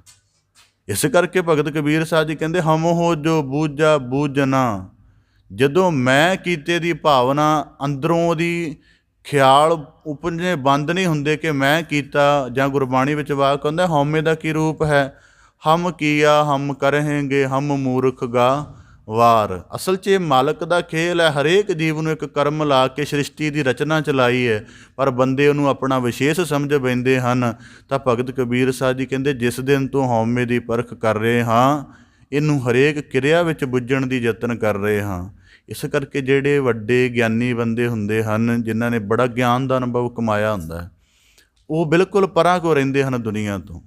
ਉਹਨਾਂ ਦੇ ਰਹਿਣ ਦਾ ਭਾਵ ਹੈ ਕਿ ਉਹ ਆਪਣੀ ਕਿਸੇ ਇੱਕ ਸਮੱਸਿਆ ਵਿੱਚ ਫਸੇ ਹੋਏ ਹਨ, ਕਿ ਜਿਹੜੀ ਆ ਸੂਖਮ ਕਿਸਮ ਦੀ ਰਹਿ ਗਈ ਹੈ, ਮੋਟੀ ਮੋਟੀ ਤਾਂ ਟੁੱਟ ਗਈ ਹੈ ਸਾਰੀ। ਆ ਜਿਹੜੀ ਸੂਖਮ ਕਦੇ ਕਦੇ ਸਤਾਉਂਦੀ ਹੈ, ਇਹ ਵੀ ਛੁੱਟ ਜਾਏ ਤੇ ਅਸੀਂ ਸੌਖੇ ਹੋ ਜਾਈਏ। ਇਸ ਕਰਕੇ ਵਿਦਵਾਨ ਉਹਨਾਂ ਚੀਜ਼ਾਂ ਨੂੰ, ਜਾਂ ਗਿਆਨੀ ਉਹਨਾਂ ਚੀਜ਼ਾਂ ਨੂੰ ਭੁੱਲਣਾ ਚਾਹੁੰਦੇ ਨੇ ਬਹੁਤੀ ਵਾਰੀ, ਉਹ ਤਾਂ ਕਰਕੇ ਉਹਦੇ ਵਿੱਚ ਨਹੀਂ ਰਹਿੰਦੇ। ਇਸ ਕਰਕੇ ਫਿਰ ਸੇਵਾ ਇਹਦੇ ਵਿੱਚ ਬਹੁਤ ਵੱਡਾ ਮਹਾਰਾਜ ਨੇ ਬਣਾਇਆ ਹੋਇਆ ਕਰਮ, ਕਿ ਜਦੋਂ ਵਿਦਵਾਨ ਦੀ ਸੂਖਮ ਹਉਮੈ ਨੇ ਨਾ ਟੁੱਟਦੀ, ਫਿਰ ਉਹਨੂੰ ਸੇਵਾ ਹੀ ਤੋੜਦੀ ਹੈ। ਅਤੇ ਜਿਹੜਾ ਚਾਅ ਨਾਲ ਸੇਵਾ ਨਹੀਂ ਕਰਦਾ, ਸਮਝ ਲੈਣਾ ਇਹਦੀ ਹਉਮੈ ਦਾ ਇਲਾਜ ਨਹੀਂ ਹੋਣ ਵਾਲਾ। ਜੋ ਮਰਜ਼ੀ ਕਰ ਲੇ, ਜਿੰਨੀ ਮਰਜ਼ੀ ਬਾਣੀ ਪੜ੍ਹ ਲੇ, ਜਿੰਨੀ ਮਰਜ਼ੀ ਗਿਆਨ ਦੀ ਵਿਚਾਰ ਸ਼ਰਵਣ ਕਰ ਲੇ। ਜਿਹੜੇ ਬੰਦੇ ਸੇਵਾ ਥੋੜ੍ਹੀ ਦੂਰੀ ਬਣਾਉਂਦੇ ਨਾ, ਮੈਂ ਨਿੱਜ ਕਦੀ ਨਹੀਂ ਕਿਹਾ, ਪਰ ਮੈਂ ਅਰਦਾਸ ਕਰਦਾ ਮਾਲਕ ਇਹਨਾਂ ਦੀ ਹਉਮੈ ਟੁੱਟ ਜਾਏ ਅਤੇ ਇਹ ਥੋੜ੍ਹਾ ਸੇਵਾ ਦੇ ਵਾਲੇ ਪਾਸੇ ਆ ਜਾਣ। ਸਾਨੂੰ ਪਤਾ ਹੀ ਨਹੀਂ ਕਿ ਸੇਵਾ ਸਿਮਰਨ ਦੀ ਇੱਕ ਸੁਰਤਾ ਕੀ ਹੈ। ਉਹ ਆਪਣੀ ਦੇਹ ਨੂੰ ਕਸ਼ਟ ਸਮਝਣ ਲੱਗ ਪੈਂਦੇ ਨੇ। ਉੱਥੇ ਕਈ ਦਫਾ ਮੈਂ ਦੇਖਿਆ, ਕਈਆਂ ਨੂੰ ਨਿੱਜ ਪ੍ਰੇਰਣਾ ਕੀਤੀ ਜੀ ਥੋੜ੍ਹਾ ਯਤਨ ਕਰੋ, ਉਹ ਸਮਝਦੇ ਕਸ਼ਟ ਆਏਗਾ ਦੇਹ ਨੂੰ, ਪਰ ਪਤਾ ਦੇਹ ਨੂੰ ਕਸ਼ਟ ਨਹੀਂ ਆਏਗਾ। ਮਨ ਦੇ ਜਿਹੜੇ ਹਉਂ ਵਾਲੇ ਸੰਸਕਾਰ ਬਣੇ ਹਨ, ਉਹ ਇਸ ਕਰਮ ਨੂੰ ਪ੍ਰਵਾਨ ਹੀ ਨਹੀਂ ਕਰ ਰਹੇ, ਅਤੇ ਹਉਮੈ ਦਾ ਰੂਪ ਹੈ। ਇਸ ਕਰਕੇ ਭਗਤ ਕਬੀਰ ਸਾਹਿਬ ਜੀ ਕਹਿੰਦੇ, ਹਮ ਹੋ ਜੋ ਬੂਝਾ ਬੂਝਣਾ ਪੂਰੀ ਪਰੀ ਬਲਾਏ। ਇਸ ਕਰਕੇ ਜਿੱਦਣ ਤੋਂ ਹਉਮੈ ਦੇ ਸਾਰੇ ਰੂਪ ਨੂੰ ਬੁੱਝਣ ਦਾ ਯਤਨ ਕੀਤਾ ਹੈ, ਹੁਣ ਜਦੋਂ ਇਹਨੂੰ ਬੁੱਝਣ ਆਵਣ, ਬੰਦਾ ਕਹੇ ਜੀ ਕਥਾ ਤਾਂ 40 ਮਿੰਟ ਹੋ ਗਈ, ਪਰ ਸਮੱਸਿਆ ਹੀ ਲੰਬੀ, ਇਹਦਾ ਗਿਆਨ ਕਿੱਥੋਂ ਲਾਹਾਂਗੇ। ਦੁਨੀਆ ਦੇ ਵਿੱਚ 4-5 ਬੰਦੇ ਨੇ ਜਿਨ੍ਹਾਂ ਦੇ ਉਹਨੇ ਉੱਪਰ ਲਿਖਿਆ ਹੈ। ਇੱਕ ਡਾਕਟਰ ਜਸਵੰਤ ਸਿੰਘ ਨੇਕੀ ਨੇ ਲਿਖਿਆ ਇਹਦੇ ਉੱਪਰ, ਇੱਕ ਸਿਗਮੰਡ ਫਰਾਇਡ ਦੀ, ਉਹਨੇ ਬਹੁਤ ਜ਼ਿਆਦਾ ਕੰਮ ਕੀਤਾ। ਇੱਕ ਕਾਰਲ ਜੁੰਗ ਹੈ, ਕਿ ਦੁਨੀਆ ਦੀ ਜਿੰਨੀ ਜ਼ਿਆਦਾ ਸਾਈਕੋਲੋਜੀ ਪੜ੍ਹੋਗੇ, ਫਿਰ ਹਉਮੈ ਦਾ ਸਟੀਕ ਗਿਆਨ ਹੋਏਗਾ ਕਿ ਕੀ ਹੁੰਦੀ ਹੈ।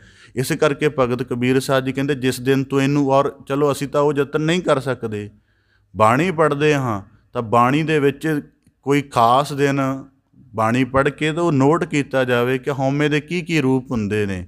ਇਹ ਜਿਵੇਂ ਮੈਂ 2-3 ਗਣਾਏ ਨੇ ਆਪਦੇ ਸਨਮੁਖ, ਇਸ ਤਰ੍ਹਾਂ ਬੜੇ ਹਨ ਜ਼ਿੰਦਗੀ ਦੇ ਵਿੱਚ। ਤਾਂ ਭਗਤ ਕਬੀਰ ਸਾਹਿਬ ਜੀ ਕਹਿੰਦੇ, ਜਿੱਦਣ ਤੋਂ ਇਹਨੂੰ ਬੁੱਝਣ ਲੱਗੇ ਹਾਂ, ਪੂਰੀ ਪਰੀ ਬਲਾਏ, ਬੜੀ ਮੁਸ਼ਕਿਲ ਹੈ। ਇਹ ਤਾਂ ਹਰ ਕਰਮ 'ਚੋਂ ਨਿਕਲ ਆਉਂਦੀ ਹੈ। ਹੁਣ ਇਹਦਾ ਕਿਵੇਂ ਛੁਟਕਾਰਾ ਕੀਤਾ ਜਾਏ, ਇਹ ਪਹਿਲਾ ਨੁਕਤਾ, ਕਿ ਹਉਮੈ ਦੀ ਦੀਰਘਤਾ ਨੂੰ ਜਦੋਂ ਬੰਦਾ ਸਮਝਦਾ ਹੈ, ਬੜੀ ਮੁਸ਼ਕਿਲ ਹੁੰਦੀ ਹੈ। ਉਂਝ ਚੱਲੀ ਜਾਣਾ ਉਹ ਸੌਖਾ ਹੈ। ਹੁਣ ਦੂਜਾ ਨੁਕਤਾ ਹੈ ਸਰੀਰ ਦੀ ਹੰਗਤਾ। ਸਰੀਰ ਦੀ ਹੰਗਤਾ ਕਿਸ ਪ੍ਰਕਾਰ ਹੁੰਦੀ ਹੈ? ਹੁਣ ਇਹਦਾ ਵੀ ਜ਼ਿਕਰ ਕਾਫੀ ਲੰਬਾ ਹੈ, ਸੰਖੇਪ ਜਿਹਾ ਆਪਦੇ ਸਨਮੁਖ ਰੱਖਦੇ ਹਾਂ, ਕਿ ਅਸੀਂ ਸਰੀਰ ਦੀ ਹੰਗਤਾ ਵਿੱਚ ਜਿਉਂਦੇ ਹਾਂ ਸਾਰੇ ਦੇ ਸਾਰੇ। ਹੰਗਤਾ ਦਾ ਭਾਵ ਹੁੰਦਾ ਹੈ ਕਿ ਆਪਣੇ ਆਪ ਨੂੰ ਉੱਤਮ ਸਮਝਣਾ, ਜਾਂ ਆਪਣੇ ਆਪ ਦੀ ਅਹੰਕਾਰ ਦੀ ਇਸ ਤਰ੍ਹਾਂ ਦੀ ਭਾਵਨਾ ਦੇ ਵਿੱਚ ਹੋਣਾ ਕਿ ਮੈਂ ਸਰੀਰ ਤੋਂ ਉੱਤਮ, ਮੈਂ ਹੀ ਉੱਤਮ ਹਾਂ। ਸਰੀਰ ਦੀ ਹੰਗਤਾ ਦੇ ਵਿੱਚ ਅਸੀਂ ਕਈ ਵਾਰੀ ਆਪਣੇ ਆਪ ਨੂੰ ਸਮਝਦੇ ਹਾਂ ਕਿ ਅਸੀਂ ਬੜੇ ਮੈਲੇ ਹਾਂ, ਬੜੇ ਪਾਪੀ ਹਾਂ, ਬੜੇ ਅਵਗੁਣੀ ਹਾਂ, ਸਾਡਾ ਜੀਵਨ ਬੜਾ ਮੈਲਾ ਹੈ। ਅਸੀਂ ਇਸ ਤਰ੍ਹਾਂ ਸਮਝਦੇ ਹਾਂ ਕਈ ਵਾਰ, ਜਦ ਜੀਵਨ ਦੀ ਦੀਰਘ ਵਿਚਾਰ ਕਰੀਏ। ਫਿਰ ਜਦੋਂ ਮਨੁੱਖ ਗਿਆਨ ਦੀ ਵਿਚਾਰ ਬੂਝੇਗਾ, ਫਿਰ ਕਹੇਗਾ ਸਰੀਰ ਤਾਂ ਕੇਵਲ ਇੱਕ ਕਰਮ ਕਰਨ ਵਾਲਾ ਇੱਕ ਯੰਤਰ ਹੈ, ਇੱਕ ਸਥਿਤੀ ਹੈ। ਇਹਨੂੰ ਪ੍ਰੇਰਣਾ ਕਰਨ ਵਾਲੇ, ਜਾਂ ਸਰੀਰ ਦੇ ਵਿੱਚ ਜਿਹੜੀ ਸਾਡੇ ਅੰਦਰ ਮੈਲ ਜਾਂਦੀ, ਇਹਨੂੰ ਭਰਨ ਵਾਲੇ ਕੌਣ ਹਨ? ਇਸ ਗੱਲ ਨੂੰ ਬੁੱਝਾਂਗੇ ਤਾਂ ਪਤਾ ਲੱਗੇਗਾ ਕਿ ਜਿਹੜੇ ਗਿਆਨ ਇੰਦਰੇ ਅਤੇ ਕਰਮ ਇੰਦਰੇ ਹੁੰਦੇ ਹਨ, ਇਹਨਾਂ ਦੁਆਰਾ ਸਾਡੇ ਜੀਵਨ 'ਚ ਮੈਲ ਜਾਂਦੀ ਹੈ, ਸਾਡੇ ਅੰਤਰੀਵ 'ਚ ਮੈਲ ਜਾਂਦੀ ਹੈ। ਨੇਤਰਾਂ ਦੁਆਰਾ, ਕੰਨਾਂ ਨਿੰਦਿਆ ਰਸ, ਚਮੜੀ ਦਾ ਗਲਤ ਸਪਰਸ਼, ਇਹਦੇ ਨਾਲ ਅੰਦਰ ਮੈਲ ਜਾਂਦੀ ਹੈ। ਪਰ ਜਦੋਂ ਗਿਆਨ ਦੀ ਦੀਰਘ ਵਿਚਾਰ ਕਰੇਗਾ ਤਾਂ ਸਮਝ ਆਏਗੀ ਕਿ ਇਹ ਤਾਂ ਕੇਵਲ ਕਰਮ ਕਰਦੇ ਨੇ। ਹੁਣ ਨੇਤਰ ਨੇ ਤਾਂ ਦੇਖਣਾ ਹੀ ਦੇਖਣਾ, ਇਹਦੇ ਅੰਦਰੋਂ ਜਿਹੜੀ ਮਲੀਨਤਾ ਦਾ ਭਾਵ ਪੈਦਾ ਹੋ ਰਿਹਾ, ਇਹਨੂੰ ਪੈਦਾ ਕਰਨ ਵਾਲਾ ਕੌਣ ਹੈ? ਜਦੋਂ ਇਸ ਗੱਲ ਦੀ ਵਿਚਾਰ ਕਰੇਗਾ ਤਾਂ ਫਿਰ ਮਨੁੱਖ ਨੂੰ ਸਮਝ ਆਏਗੀ ਕਿ ਇੱਕ ਸਾਡਾ ਮਨ ਹੈ, ਫਿਰ ਇਹ ਮਨ ਤੋਂ ਇਹ ਸਾਰੇ ਫੁਰਨੇ ਉਤਪਤ ਹੁੰਦੇ ਹਨ। ਫਿਰ ਜਦੋਂ ਹੋਰ ਗਹਿਰੀ ਵਿਚਾਰ ਕਰੇਗਾ, ਫਿਰ ਸਮਝ ਆਏਗਾ ਕਿ ਮਨ ਵੀ ਨਹੀਂ, ਮਨ ਦੇ ਉੱਪਰ ਇੱਕ ਮਾਇਆ ਦਾ ਪ੍ਰਭਾਵ ਹੈ, ਜਿਹੜੇ ਚੀਜ਼ਾਂ ਦੇ ਸਹੀ ਰੂਪ ਦੀ ਬਜਾਏ ਉਹਦੇ ਹੋਰ ਰੂਪ ਦੇਖਣ ਦੀ ਗੱਲ ਪੈਦਾ ਕਰਦਾ ਹੈ।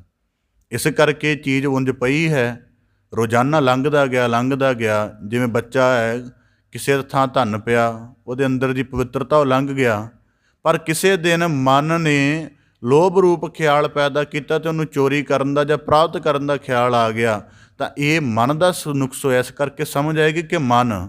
ਫਿਰ ਅੱਗੇ ਜਾ ਕੇ ਜਦੋਂ ਬੰਦਾ ਹੋਰ ਇਸ ਗੱਲ ਨੂੰ ਵਿਚਾਰਦਾ ਹੈ ਤਾਂ ਫਿਰ ਕਹਿੰਦਾ ਮਨ ਨਹੀਂ ਮਾਇਆ। ਮਾਇਆ ਤੋਂ ਅੱਗੇ ਜਾ ਕੇ ਸਮਝਦਾ ਹੈ ਕਿ ਪ੍ਰਭੂ ਦੀ ਰਚੀ ਹੋਈ ਹੈ। ਫਿਰ ਅੱਗੇ ਜਾ ਕੇ ਸਮਝਦਾ ਹੈ ਕਿ ਬੁੱਧੀ ਹੈ ਅਸਲ ਦੇ ਵਿੱਚ ਜਿਹੜਾ ਸਾਰਾ ਕੁਝ ਕਰਾਉਂਦੀ ਹੈ। ਫਿਰ ਸਮਝ ਆਉਂਦਾ ਬੁੱਧੀ ਵੀ ਨਹੀਂ, ਬੁੱਧੀ ਤਾਂ ਉਦੋਂ ਪੈਦਾ ਹੋਈ ਜਦੋਂ ਮਨੁੱਖ ਚੀਜ਼ਾਂ ਨੂੰ ਜਾਣਨ ਲੱਗਿਆ।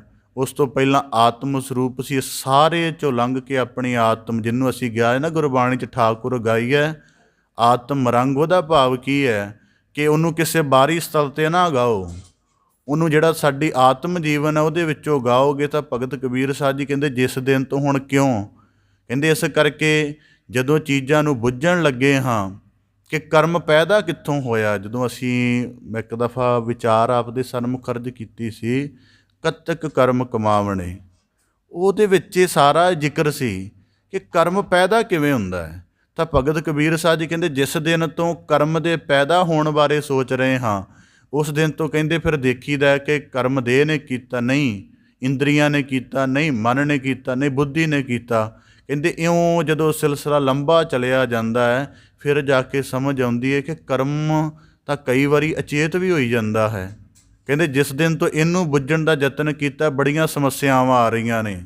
ਦੇਹ ਨੂੰ ਵੀ ਰੋਕਣਾ ਪੈਂਦਾ ਹੈ, ਮਨ ਨੂੰ ਵੀ ਰੋਕਣਾ ਪੈਂਦਾ, ਇੰਦਰੀਆਂ ਨੂੰ ਵੀ ਰੋਕਣਾ ਪੈਂਦਾ। ਇਸ ਕਰਕੇ ਆਨੰਦ ਸਾਹਿਬ ਦੀ ਬਾਣੀ ਦੇ ਅਰਥ ਇੰਜ ਸਮਝ ਆਉਂਦੇ ਨੇ ਕਿ ਉਹਦੇ ਵਿੱਚ ਜ਼ਿਕਰ ਕੀ ਹੈ, ਇਹ ਸਰਵਣੋ ਮੇਰਿਓ ਸਾਚੈ ਸੁਣਨੈ ਨੋ ਪਠਾਏ, ਕਿ ਸਰੀਰ ਨੂੰ ਰੋਕਿਆ ਪਹਿਲਾਂ, ਫਿਰ ਇੰਦਰੀਆਂ ਨੂੰ ਰੋਕਿਆ, ਫਿਰ ਇੰਦਰੀਆਂ ਦੇ ਅੰਦਰ ਮਨ ਨੂੰ ਰੋਕਿਆ। ਇਸ ਕਰਕੇ ਦੂਜੀ ਪੌੜੀ ਇਹ ਆਉਂਦੀ ਨਾ, ਇਹ ਮਨ ਮੇਰਿਆ ਸਦਾ ਰਹੋ ਹਰ ਨਾਲੇ। ਇਸ ਕਰਕੇ ਉਹ ਆਨੰਦ ਸਾਹਿਬ ਦਾ ਨਾਮ ਕੀ ਹੈ, ਇਹ ਵੀ ਬੁੱਝਣ ਦਾ ਯਤਨ ਕਰਨਾ ਚਾਹੀਦਾ ਹੈ। ਤਾਂ ਭਗਤ ਕਬੀਰ ਸਾਹਿਬ ਜੀ ਕਹਿੰਦੇ ਜਦੋਂ ਇਸ ਗੱਲ ਨੂੰ ਬੁੱਝ ਰਹੇ ਹਾਂ ਹਰੇਕ ਪੱਖ ਨੂੰ ਕਿ ਉਹਦਾ ਕੀ ਕੀ ਰੂਪ ਹੈ, ਤਾਂ ਕਹਿੰਦੇ ਪੂਰੀ ਪਰੀ ਬਲਾਏ ਬੜੀ ਮੁਸ਼ਕਿਲ ਹੋ ਰਹੀ ਹੈ। ਭਾਵ ਕਿ ਹੁਣ ਕਿੱਥੋਂ ਕਿੱਥੋਂ ਗਿਆਨ ਨੂੰ ਸਮਝਦੇ। ਇਸ ਕਰਕੇ ਅਧਿਆਤਮ ਦੀ ਇਹ ਖੂਬਸੂਰਤੀ ਹੈ ਕਿ ਸਾਰਾ ਅੰਤਰੀਵ ਦਾ ਗਿਆਨ ਹੈ, ਉਹ ਅੰਤਰੀਵ ਇੰਨਾ ਜ਼ਿਆਦਾ ਜਟਲ ਹੈ ਕਿ ਬਹੁਤ ਘੱਟ ਸਮਝ ਆਉਂਦਾ। ਇਹਦੇ ਵਿੱਚ ਇੱਕ ਨੁਕਤਾ ਆਪਦੇ ਸਨਮੁਖ ਰੱਖਦੇ ਕਿ ਅੰਤਰੀਵ ਕਿਵੇਂ ਹੁੰਦਾ। ਹੁਣ ਭਗਤ ਕਬੀਰ ਸਾਹਿਬ ਜੀ ਕਹਿੰਦੇ ਤੀਰਥ ਸੰਬੰਧ ਦੇ ਵਿੱਚ, ਕਹਿੰਦੇ ਤੀਰਥ ਦੇ ਸੰਬੰਧ ਵਿੱਚ ਜਗਤ ਬਾਹਰ ਭਰਮਦਾ ਹੈ। ਜਿਨ੍ਹਾਂ ਨੂੰ ਤੀਰਥ ਦੇ ਨਾਲ ਕੋਈ ਵਾਸਤਾ ਨਹੀਂ, ਉਹਨਾਂ ਨੂੰ ਬਣੇ ਬਣਾਏ ਅਰਥ ਚਾਹੀਦੇ ਨੇ, ਅਤੇ ਕਹਿੰਦੇ ਉਹ ਭੱਜੇ ਫਿਰਦੇ ਨੇ ਉੱਧਰ, ਕੋਈ ਇਸ਼ਨਾਨ ਦੀ ਤਰਫ ਹੈ, ਕੋਈ ਯਾਤਰਾ ਦੀ ਤਰਫ ਹੈ, ਕੋਈ ਕਿਸੇ ਤਰਫ ਹੈ। ਕਹਿੰਦੇ ਪਰ ਅਸੀਂ ਜਦੋਂ ਜਾਣਿਆ ਕਿ ਤੀਰਥ ਅੰਤਰਗਤ ਤੀਰਥ ਵੀ ਕੋਈ ਹੈ, ਸਾਡੇ ਅੰਤਰੀਵ ਦੇ ਵਿੱਚ ਵੀ ਕੋਈ ਤੀਰਥ ਹੈ। ਕਹਿੰਦੇ ਇਹ ਗੱਲ ਜਾਣ ਲਈ ਹੁਣ ਇਹਨੂੰ ਬੁੱਝਣਾ ਹੈ ਅਤੇ ਦਿਨ ਦਿਨ ਬੜਾ ਯਤਨ ਲੱਗ ਰਿਹਾ ਹੈ। ਪਹਿਲਾਂ ਸਮਝ ਨਹੀਂ ਆ ਰਹੀ ਕਿ ਉਹ ਜਿਹੜਾ ਤੀਰਥ ਆ ਉਹ ਹੈ ਕਿੱਥੇ ਕੁ ਹੈ, ਉਹਦਾ ਜਲ ਕਿਵੇਂ ਪੈਦਾ ਹੋਣਾ ਹੈ, ਉਹਦੇ 'ਚ ਮਨ ਨੂੰ ਇਸ਼ਨਾਨ ਕਿਵੇਂ ਕਰਾਉਣਾ ਹੈ। ਕਹਿੰਦੇ ਸਮਝ ਨਹੀਂ ਆਉਂਦੀ। ਚਲੋ ਮੈਂ ਥੋੜ੍ਹਾ ਜਿਹਾ ਆਪਦੇ ਸਨਮੁਖ ਜ਼ਿਕਰ ਰੱਖਦਿਆਂ ਕਿ ਅੰਤਰਗਤ ਤੀਰਥ ਮਲ ਨਾਓ ਕੀ ਹੁੰਦਾ। ਭਗਤ ਕਬੀਰ ਸਾਹਿਬ ਜੀ ਕਹਿੰਦੇ ਜੇ ਬਾਹਰੀ ਅਧਿਆਤਮ ਦੀ ਸਾਧਨਾ ਕਰਨੀ ਹੈ ਉਹ ਤਾਂ ਬੜੀ ਸੌਖੀ ਹੈ, ਬੜੇ ਕਰੀ ਜਾ ਰਹੇ ਨੇ, ਪਰ ਅਸੀਂ ਜਿਹੜਾ ਅੰਤਰੀਵ ਤੀਰਥ ਬੁੱਝਣ ਦੀ ਯਤਨ ਕਰ ਰਹੇ ਹਾਂ ਉਹ ਕਿਵੇਂ ਔਖਾ। ਇਸ ਕਰਕੇ ਇਹਦੇ ਲਈ ਦੋ ਨੁਕਤਾ ਆਪਦੇ ਸਨਮੁਖ ਰੱਖਦਾ ਕਿ ਅੰਤਰੀਵੀ ਤੀਰਥ ਕੀ ਹੁੰਦਾ। ਹੁਣ ਉਦਾਹਰਨ ਦੇ ਤੌਰ 'ਤੇ ਸਾਡੇ ਕੋਲੋਂ ਜ਼ਿੰਦਗੀ ਦੇ ਸਥਿਤੀਆਂ ਨੂੰ ਜਿਉਣ ਦਾ ਇੱਕ ਠੀਕ ਗਿਆਨ ਹੈ। ਜਿਵੇਂ ਉਦਾਹਰਨ ਦੇ ਤੌਰ 'ਤੇ ਸਾਨੂੰ ਪਤਾ ਹੈ ਕਿ ਜ਼ਹਿਰ ਸਰੀਰ ਨੂੰ ਖਤਮ ਕਰ ਦਿੰਦੀ ਹੈ, ਇਹ ਗਿਆਨ ਹੈ। ਹੁਣ ਇਸ ਗਿਆਨ ਦੇ ਨਾਲ ਜਦੋਂ ਉਹ ਸਥਿਤੀ ਬਣੇ, ਸਾਡੇ ਸਾਹਮਣੇ ਜ਼ਹਿਰ ਵਰਗਾ ਪਦਾਰਥ ਆਵੇ, ਅਸੀਂ ਉਸ ਤੋਂ ਪਰਾਂ ਹਟ ਜਾਂਦੇ ਹਾਂ।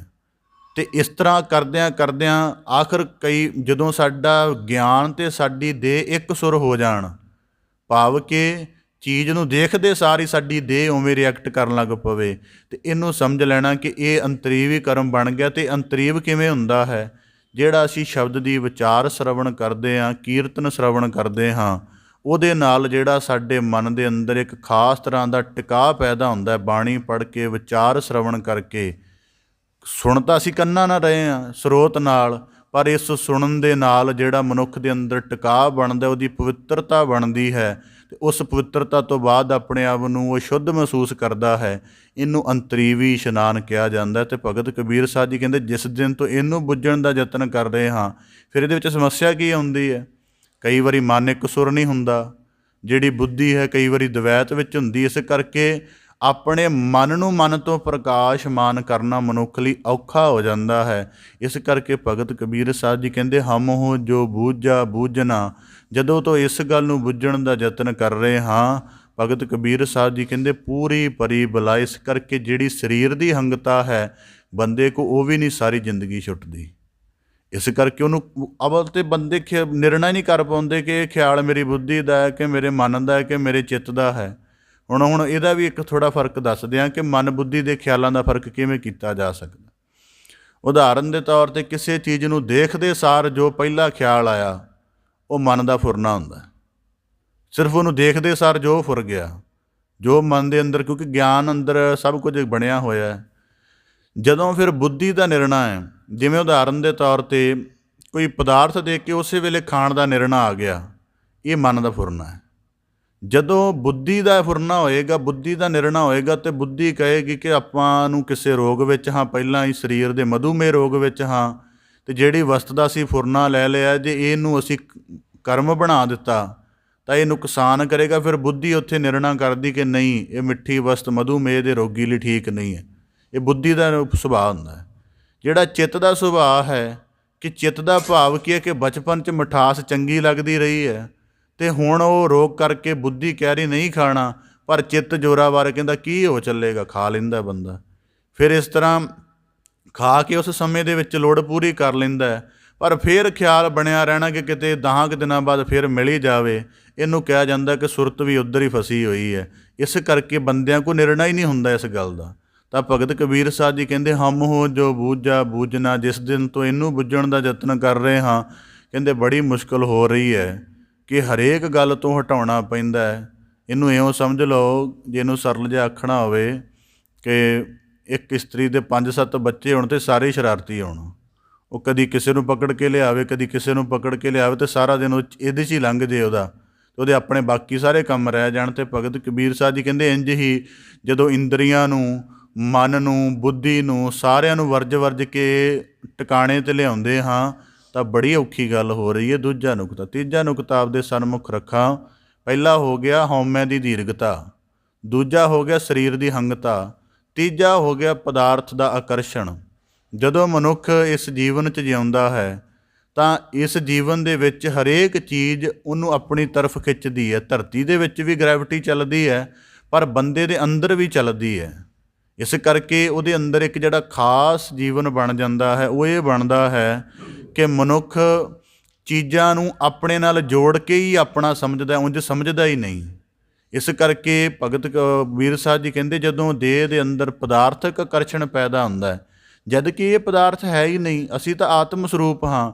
ਇਸ ਕਰਕੇ ਅੱਖਾਂ ਦੇ ਵੱਸ ਹੋ ਕੇ ਰੂਪ ਦਾ ਰਸ ਲੈਂਦਾ ਹੈ, ਕੰਨਾਂ ਦੇ ਵੱਸ ਹੋ ਕੇ ਨਿੰਦਿਆ ਦਾ ਰਸ ਲੈਂਦਾ ਹੈ, ਫਿਰ ਉਹਦੀ ਕਲਪਨਾ ਦੌੜਾਉਂਦਾ, ਬੜੇ ਯਤਨ ਕਰਦਾ ਹੈ। ਭਗਤ ਕਬੀਰ ਸਾਹਿਬ ਜੀ ਕਹਿੰਦੇ ਇਸ ਕਰਕੇ ਜਿਹੜਾ ਪਦਾਰਥ ਆਕਰਸ਼ਣ ਹੋਣਾ ਹੈ ਕਿ ਕਿਤੇ ਵੀ ਬੈਠਿਆਂ ਕਿਸੇ ਤਰ੍ਹਾਂ ਦੇ, ਫਿਰ ਕਹਿੰਦੇ ਸਮੱਸਿਆ ਹੋ ਜਾਂਦੀ ਹੈ।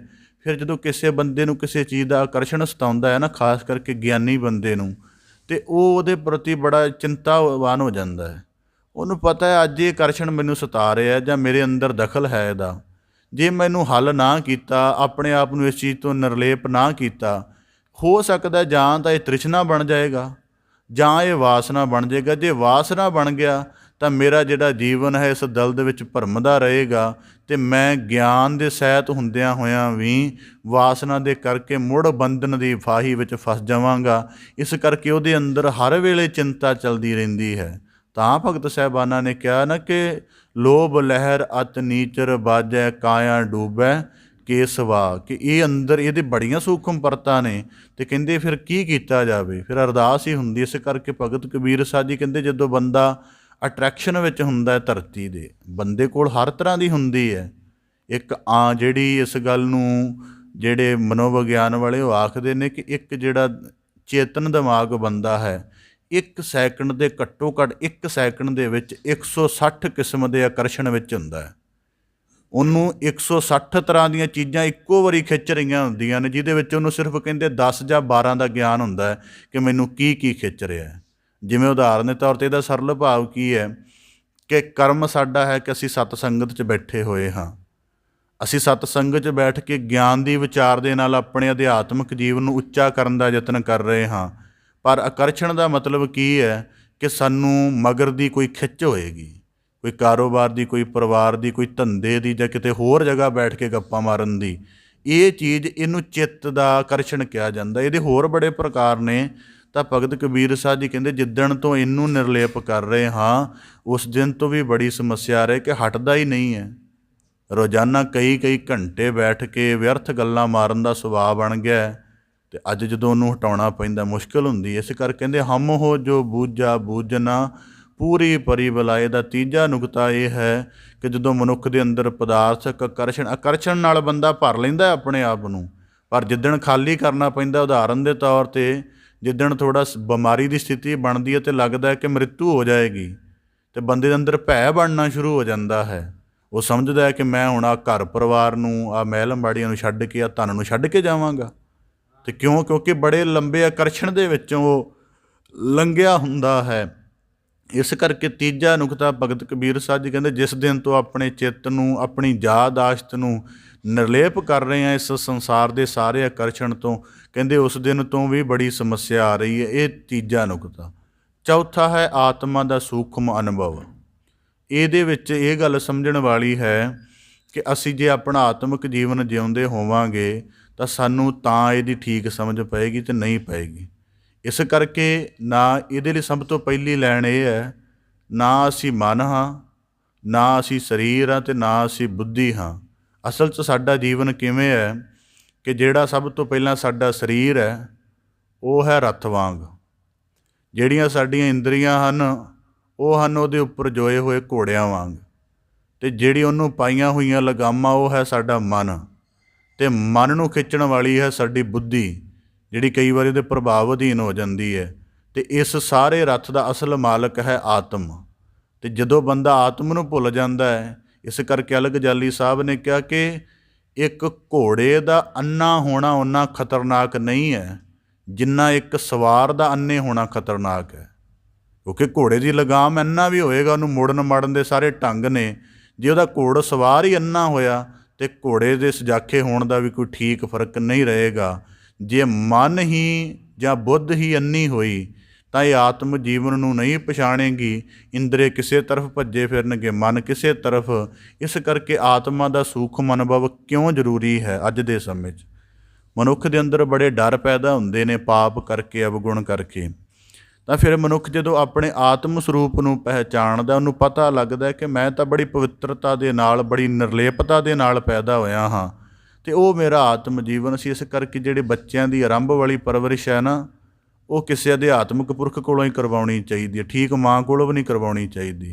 ਕਿਉਂਕਿ ਮਾਂ ਕੋਲ ਜਿਹੜਾ ਐਡਾ ਗਿਆਨ ਹੈਗਾ ਕਿ ਉਹ ਉਹਨੂੰ ਇਸ ਤਰ੍ਹਾਂ ਪਾਲ ਲਏ, ਉਹ ਤਾਂ ਉਹਨੂੰ ਜੀਵਨ ਦੇ ਭ੍ਰਮਤ ਰੂਪਾਂ 'ਚ ਪਾਉਣ ਲੱਗ ਪੈਂਦੀ ਹੈ। ਮੈਂ ਦੇਖਿਆ ਇਸ ਗੱਲ ਨੂੰ, ਮੈਂ ਕੁਝ ਦਿਨ ਪਹਿਲਾਂ ਹੀ ਜਾਚਿਆ ਵਾਚਿਆ ਕਿ ਉਹ ਬੱਚੇ ਦੀ ਜਿਹੜੀ ਦ੍ਰਿਸ਼ ਦੀ ਸੈਂਸ ਹੈ ਉਹਨੂੰ ਭ੍ਰਮਤ ਰੂਪਾਂ ਵਿੱਚ ਪਾਉਣ ਲੱਗ ਪੈਂਦੀ, ਉਹਨੂੰ ਉੱਥੇ ਸਾਦਗੀ ਦਿੰਦੀ ਨਹੀਂ, ਉਹਨੂੰ ਸੰਸਾਰ ਦੇ ਹਜ਼ਾਰਾਂ ਰੰਗਾਂ ਦੀ ਵਾਕਫੀਅਤ ਦਿੰਦੀ ਹੈ ਤਾਂ ਕਿ ਉਹਦੇ ਚਿੱਤ ਦੇ ਅੰਦਰ ਜਿਹੜੀ ਇੱਕ ਖਾਸ ਆਕਾਸ਼ ਵਰਗੀ ਉਚਾਈ ਅਤੇ ਪਵਿੱਤਰਤਾ ਬਣੀ ਰਹਿਣੀ ਉਹ ਨਾ ਬਣੀ ਰਹੇ।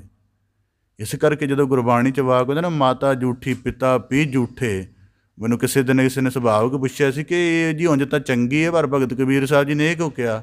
ਮੈਂ ਕਿਹਾ ਉਹ ਇਹੀ ਹੈ ਕਿ ਆਪਣੇ ਜੀਵਨ ਦੀ ਝੂਠ ਬੱਚੇ ਦੇ ਉੱਪਰ ਪਾਈ ਜਾ ਰਹੀ ਹੈ। ਜਿਵੇਂ ਦੇ ਆਪਣੇ ਮਨ ਦਾ ਸੁਭਾਅ ਹੈ ਉਹਦੇ ਗਲ ਪਾਇਆ ਜਾ ਰਿਹਾ ਹੈ ਅਤੇ ਫਿਰ ਉਹ ਝੂਠ ਅੱਗੇ ਚੱਲਦੀ ਜਾਂਦੀ ਹੈ। ਕਿਸੇ ਦੀ ਵੀ ਆਤਮਾ ਦੀ ਪਵਿੱਤਰਤਾ ਬਾਕੀ ਨਹੀਂ ਰਹਿੰਦੀ, ਸਾਰੇ ਸੰਸਾਰ 'ਚ ਹੀ ਫਸ ਕੇ ਮਰ ਜਾਂਦੇ ਨੇ। ਤਾਂ ਭਗਤ ਕਬੀਰ ਸਾਹਿਬ ਜੀ ਕਹਿੰਦੇ ਆਤਮਾ ਦਾ ਸੂਖਮ ਅਨੁਭਵ ਕਿਉਂ ਜ਼ਰੂਰੀ ਹੈ ਕਿ ਮਨੁੱਖ ਬੜੇ ਡਰਾਂ ਨਾਲ ਭਰਿਆ ਹੋਇਆ ਹੈ। ਇਹਨੂੰ ਸਾਰੇ ਡਰਾਂ ਤੋਂ ਰਹਿਤ ਕਰਨ ਦੇ ਲਈ, ਹੁਣ ਦੇਖੋ ਜਿੰਨੇ ਸਿੱਖ ਸ਼ਹੀਦ ਹੋਏ ਨੇ ਉਹਨਾਂ ਸਾਹਮਣੇ ਕਈ ਤਰ੍ਹਾਂ ਦੇ ਕਸ਼ਟ ਹੁੰਦੇ ਸਨ, ਅਤੇ ਜੇ ਉੱਥੇ ਉਹ ਸਰੀਰ ਦੇ ਤਲ 'ਤੇ ਰਹਿਣ ਅਤੇ ਫਿਰ ਉਹ ਸਮਝਣਗੇ ਕਿ ਆਹ ਹੁਣੇ ਆਰਾ ਚੱਲਣਾ ਅਤੇ ਸਾਡਾ ਕੰਮ ਖਤਮ ਹੈ, ਫਿਰ ਤਾਂ ਡਰ ਪੈਦਾ ਹੋਏਗਾ। ਅਤੇ ਫੀਅਰ ਦੀ ਸਥਿਤੀ ਬਣੀ ਹੋਈ ਹੈ। ਅਤੇ ਜਿਹੜਾ ਕਰਮ ਹੋਣਾ ਉਹ ਵੀ ਡਰ ਵਾਲਾ ਹੀ ਹੈ, ਅਤੇ ਜਦੋਂ ਉਹ ਕਰਮ ਦੇਹ 'ਤੇ ਵਾਪਰਨਾ ਉਹਨੇ ਉਦੋਂ ਵੀ ਡਰ ਪੈਦਾ ਕਰਨਾ ਹੈ। ਫਿਰ ਉੱਥੇ ਜਿਹੜਾ ਆਤਮ ਅਨੁਭਵ ਵਾਲਾ ਬੰਦਾ ਹੈ ਉਹ ਆਪਣੀ ਆਤਮਾ ਦੀ ਪ੍ਰੈਜੈਂਸ ਕਰ ਲੈਂਦਾ ਹੈ। ਉਹ ਕਹਿੰਦਾ ਆਤਮਾ ਹੀ ਅਸਲ ਹੈ, ਮੇਰਾ ਸਰੀਰ ਨੂੰ ਭਾਵੇਂ ਜਿਵੇਂ ਮਰਜ਼ੀ ਵੱਢ ਕੱਟ ਲਓ। ਫਿਰ ਆਤਮਿਕ ਜੀਵਨ ਦੀ ਗੁਰ ਸ਼ਬਦ ਦੇ ਅਭਿਆਸ ਨਾਲ ਕਮਾਈ ਹੋਈ ਉਚਾਈ ਉਹਦੇ ਸਰੀਰ ਦੀ ਪੀੜ ਨੂੰ, ਕਸ਼ਟ ਨੂੰ ਆਤਮ ਤੱਕ ਨਹੀਂ ਪਹੁੰਚਣ ਦਿੰਦੀ। ਤਾਂ ਕਰਕੇ ਉਹ ਤੱਤੀ ਤਵੀ 'ਤੇ ਬਹਿ ਕੇ ਆਰੇ ਹੇਠ ਖੋਪੜ ਲੈ ਕੇ ਤਾਂ ਵੀ ਸੀ ਨਹੀਂ ਕਰਦਾ, ਕਿਉਂਕਿ ਉਹਨੇ ਆਪਣੇ ਆਤਮ ਦਾ ਉਚੇਰਾ ਜੀਵਨ ਕਮਾਇਆ ਹੋਇਆ। ਅਤੇ ਜ਼ੁਲਮ ਨੂੰ ਜਾਂ ਸੰਸਾਰ ਨੂੰ ਸਮਝ ਆਉਂਦਾ ਹੈ ਕਿ ਇਹ ਸਰੀਰ ਹੈ ਅਤੇ ਇਹਨੂੰ ਸਰੀਰ ਖਤਮ ਹੋਣ ਦੇ ਨਾਲ ਹੀ ਮਰ ਜਾਏਗਾ। ਤਾਂ ਭਗਤ ਕਬੀਰ ਸਾਹਿਬ ਜੀ ਕਹਿੰਦੇ ਆਤਮ ਦਾ ਸੂਖਮ ਅਨੁਭਵ ਕੀ ਹੈ ਕਿ ਨਾ ਅਸੀਂ ਜੰਮ ਰਹੇ ਹਾਂ ਨਾ ਮਰ ਰਹੇ। ਜੰਮਣ ਮਰਨ ਸਰੀਰ ਦਾ ਹਿੱਸਾ ਹੈ। ਵਾਸ਼ਨਾ 'ਚ ਆਤਮਾ ਨਹੀਂ ਭਰਦੀ, ਵਾਸ਼ਨਾ 'ਚ ਮਨ ਭਰਮਦਾ ਹੈ। ਇਸ ਕਰਕੇ ਕਹਿੰਦੇ ਇਸ ਚੀਜ਼ ਨੂੰ ਵੀ ਜਿੱਦਣ ਦਾ ਬੁੱਝਣ ਤੁਰੇ ਹਾਂ, ਹਮ ਹੋ ਜੋ ਬੂਝਾ ਬੂਝਣਾ, ਕਿ ਆਤਮ ਸਰੂਪ ਕੀ ਹੁੰਦਾ ਹੈ। ਕਹਿੰਦੇ ਉਸ ਦਿਨ ਤੋਂ ਵੀ ਸਮੱਸਿਆ ਆ ਰਹੀ ਹੈ ਕਿ ਵੱਖੋ ਵੱਖ ਸਿੱਧੀਆਂ ਅੱਗੇ ਫਸ ਜਾਂਦੀਆਂ ਨੇ। ਇਸ ਕਰਕੇ ਭਗਤ ਕਬੀਰ ਸਾਹਿਬ ਜੀ ਕਹਿੰਦੇ ਹਮ ਹੋ ਜੋ ਬੂਝਾ ਬੂਝਣਾ ਪੂਰੀ ਪਰੀ ਬੁਲਾਏ। ਜਿਸ ਦਿਨ ਤੋਂ ਇਸ ਨੂੰ ਬੁੱਝਣ ਦਾ ਯਤਨ ਕਰ ਰਹੇ ਹਾਂ, ਪੂਰੀ ਪਰੀ ਬਲ, ਉਸ ਦਿਨ ਦੀ ਸਮੱਸਿਆ ਗਲ ਪਾਈ ਹੋਈ। ਇਸ ਕਰਕੇ ਮੈਂ ਕੱਲ੍ਹ ਵੀ ਅਰਜ਼ ਕੀਤੀ ਸੀ ਕਿ ਆਹ ਸਤ ਸੰਗਤ ਇੰਨੀ ਸੌਖੀ ਜਿਹੀ ਗੱਲ ਨਹੀਂ ਹੈ ਕਿ ਤੁਸੀਂ ਆ ਕੇ ਬਹਿ ਗਏ ਅਤੇ ਚੱਲ ਗਏ। ਇਹਦੇ ਲਈ ਤਾਂ ਸਾਰਾ ਜੀਵਨ ਲਾਉਣਾ ਪੈਂਦਾ ਹੈ। ਕਈ ਹੁਣ ਦੇਖਿਆ, ਜੇ ਆਪਣਾ ਨਿੱਜ ਦੇਖੀਦਾ, ਜੇ ਸਾਨੂੰ ਆਮ ਸਮਾਜ ਦੀ ਨਜ਼ਰ 'ਚ ਗਿਣੋ ਤਾਂ ਨਲਾਇਕ ਕਿਸਮ ਦੇ ਬੰਦੇ ਹਾਂ ਅਸੀਂ। ਅਧਿਆਤਮ ਦੀ ਸਮੱਸਿਆ ਹੀ ਇਹ ਹੈ। ਭਗਤ ਕਬੀਰ ਸਾਹਿਬ ਜੀ ਨੇ ਬਾਣੀ 'ਚ ਕਿਹਾ ਹੋਇਆ ਕਿ ਸਾਡੀ ਮਾਤਾ ਨੇ ਕਹਿ ਦਿੱਤਾ, ਕਹਿੰਦੇ ਕਿ ਸਾਤ ਸੂ ਤਿਨ ਮੁੰਡੀਏ ਖੋਏ, ਮੁੰਡਿਆ ਕਿਉਂ ਨਾ ਮੋਇਓ। ਵੀ ਇਹ ਭਾਵ ਕਿ ਚਲਿਆ ਕਿਉਂ ਨਾ ਗਿਆ, ਕਿ ਨੁਕਸਾਨ ਕਰਨ 'ਤੇ ਹੈ। ਕਿਉਂ? ਕਿਉਂਕਿ ਉਹਨੇ ਆਪਣੇ ਜੀਵਨ ਦਾ ਆਦਰਸ਼ ਪਾਲਣਾ ਹੈ। ਉਸ ਜੀਵਨ ਦੇ ਆਦਰਸ਼ ਵਿੱਚ ਉਹ ਫਿਰ ਪਰਿਵਾਰ, ਪਦਾਰਥ, ਸੰਸਾਰ ਨੂੰ ਉਵੇਂ ਨਹੀਂ ਲੈਂਦਾ। ਇਸ ਕਰਕੇ ਬੂਝਾ ਬੂਝਣਾ।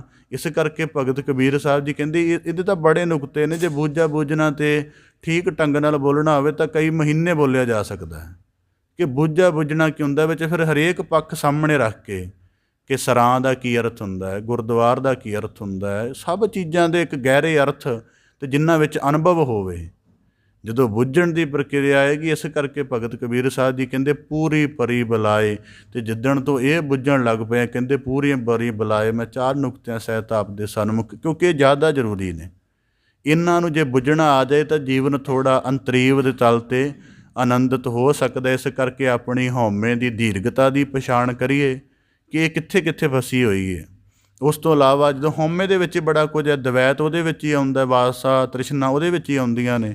ਫਿਰ ਉਸ ਤੋਂ ਅੱਗੇ ਆਪਣੇ ਸਰੀਰ ਦੀ ਹੰਗਤਾ ਪਛਾਣੀਏ ਕਿ ਅਸੀਂ ਤਨਮਈ ਕੋਸ਼ ਵਾਲੇ ਹਾਂ। ਮੈਂ ਸੁਭਾਵਿਕ ਰਾਤ ਹੀ ਇਸ ਸੰਬੰਧੀ ਕਿ ਬੰਦੇ ਦੀ ਦੇਹ ਦਾ ਗਿਆਨ ਕੀ ਹੁੰਦਾ, ਪਹਿਲਾਂ ਆਪਣਾ ਬਣਾਇਆ, ਫਿਰ ਕਿਸੇ ਹੋਰ ਦਾ ਬਣਾਉਣ ਦੀ ਕੋਸ਼ਿਸ਼ ਕਰ ਰਿਹਾ ਸਾਂ ਕਿ ਸਾਡੇ ਸਰੀਰ ਦੇ ਅੰਦਰ ਜਿਹੜੀ, ਇਹਦਾ ਵੇਖੋ ਕਿੰਨਾ ਡੀਪ ਹੈ। ਅਸੀਂ ਵਾਤ ਪਿੱਤ ਕਫ ਦੀ ਗੱਲ ਕਰਦੇ ਹਾਂ ਨਾ, ਅਤੇ ਕਫ ਦੇ ਵਿੱਚ ਉਹਨਾਂ ਨੇ ਮਤਲਬ ਸਾਰਿਆਂ ਦਾ ਦੱਸਿਆ ਹੋਇਆ ਹੈ ਕਿ ਬੰਦੇ ਦੀ ਦੇਹ ਦਾ ਇਹ ਵੀ ਗਿਆਨ ਹੁੰਦਾ ਹੈ ਕਿ ਉਹ ਕਿਵੇਂ ਦੀ ਪ੍ਰਵਿਰਤੀ, ਕਿਉਂਕਿ ਸਾਡੇ ਅੰਦਰ 5 ਤੱਤ ਨੇ ਅਤੇ 5 ਤੱਤਾਂ ਦੇ ਨਾਲ ਜਿਹੜਾ ਤੱਤ ਸਾਡੇ ਅੰਦਰ ਜ਼ਿਆਦਾ ਕੰਮ ਕਰ ਰਿਹਾ ਹੈ, ਉਹਦੇ ਨਾਲ ਸਾਡੇ ਮਨ ਦਾ, ਬੁੱਧੀ ਦਾ ਕੀ ਸੁਭਾਅ ਬਣੇਗਾ, ਇਹ ਵੀ ਵਾਚਣਾ ਚਾਹੀਦਾ। ਕਿਉਂਕਿ 5 ਕੋਸ਼ ਹਨ।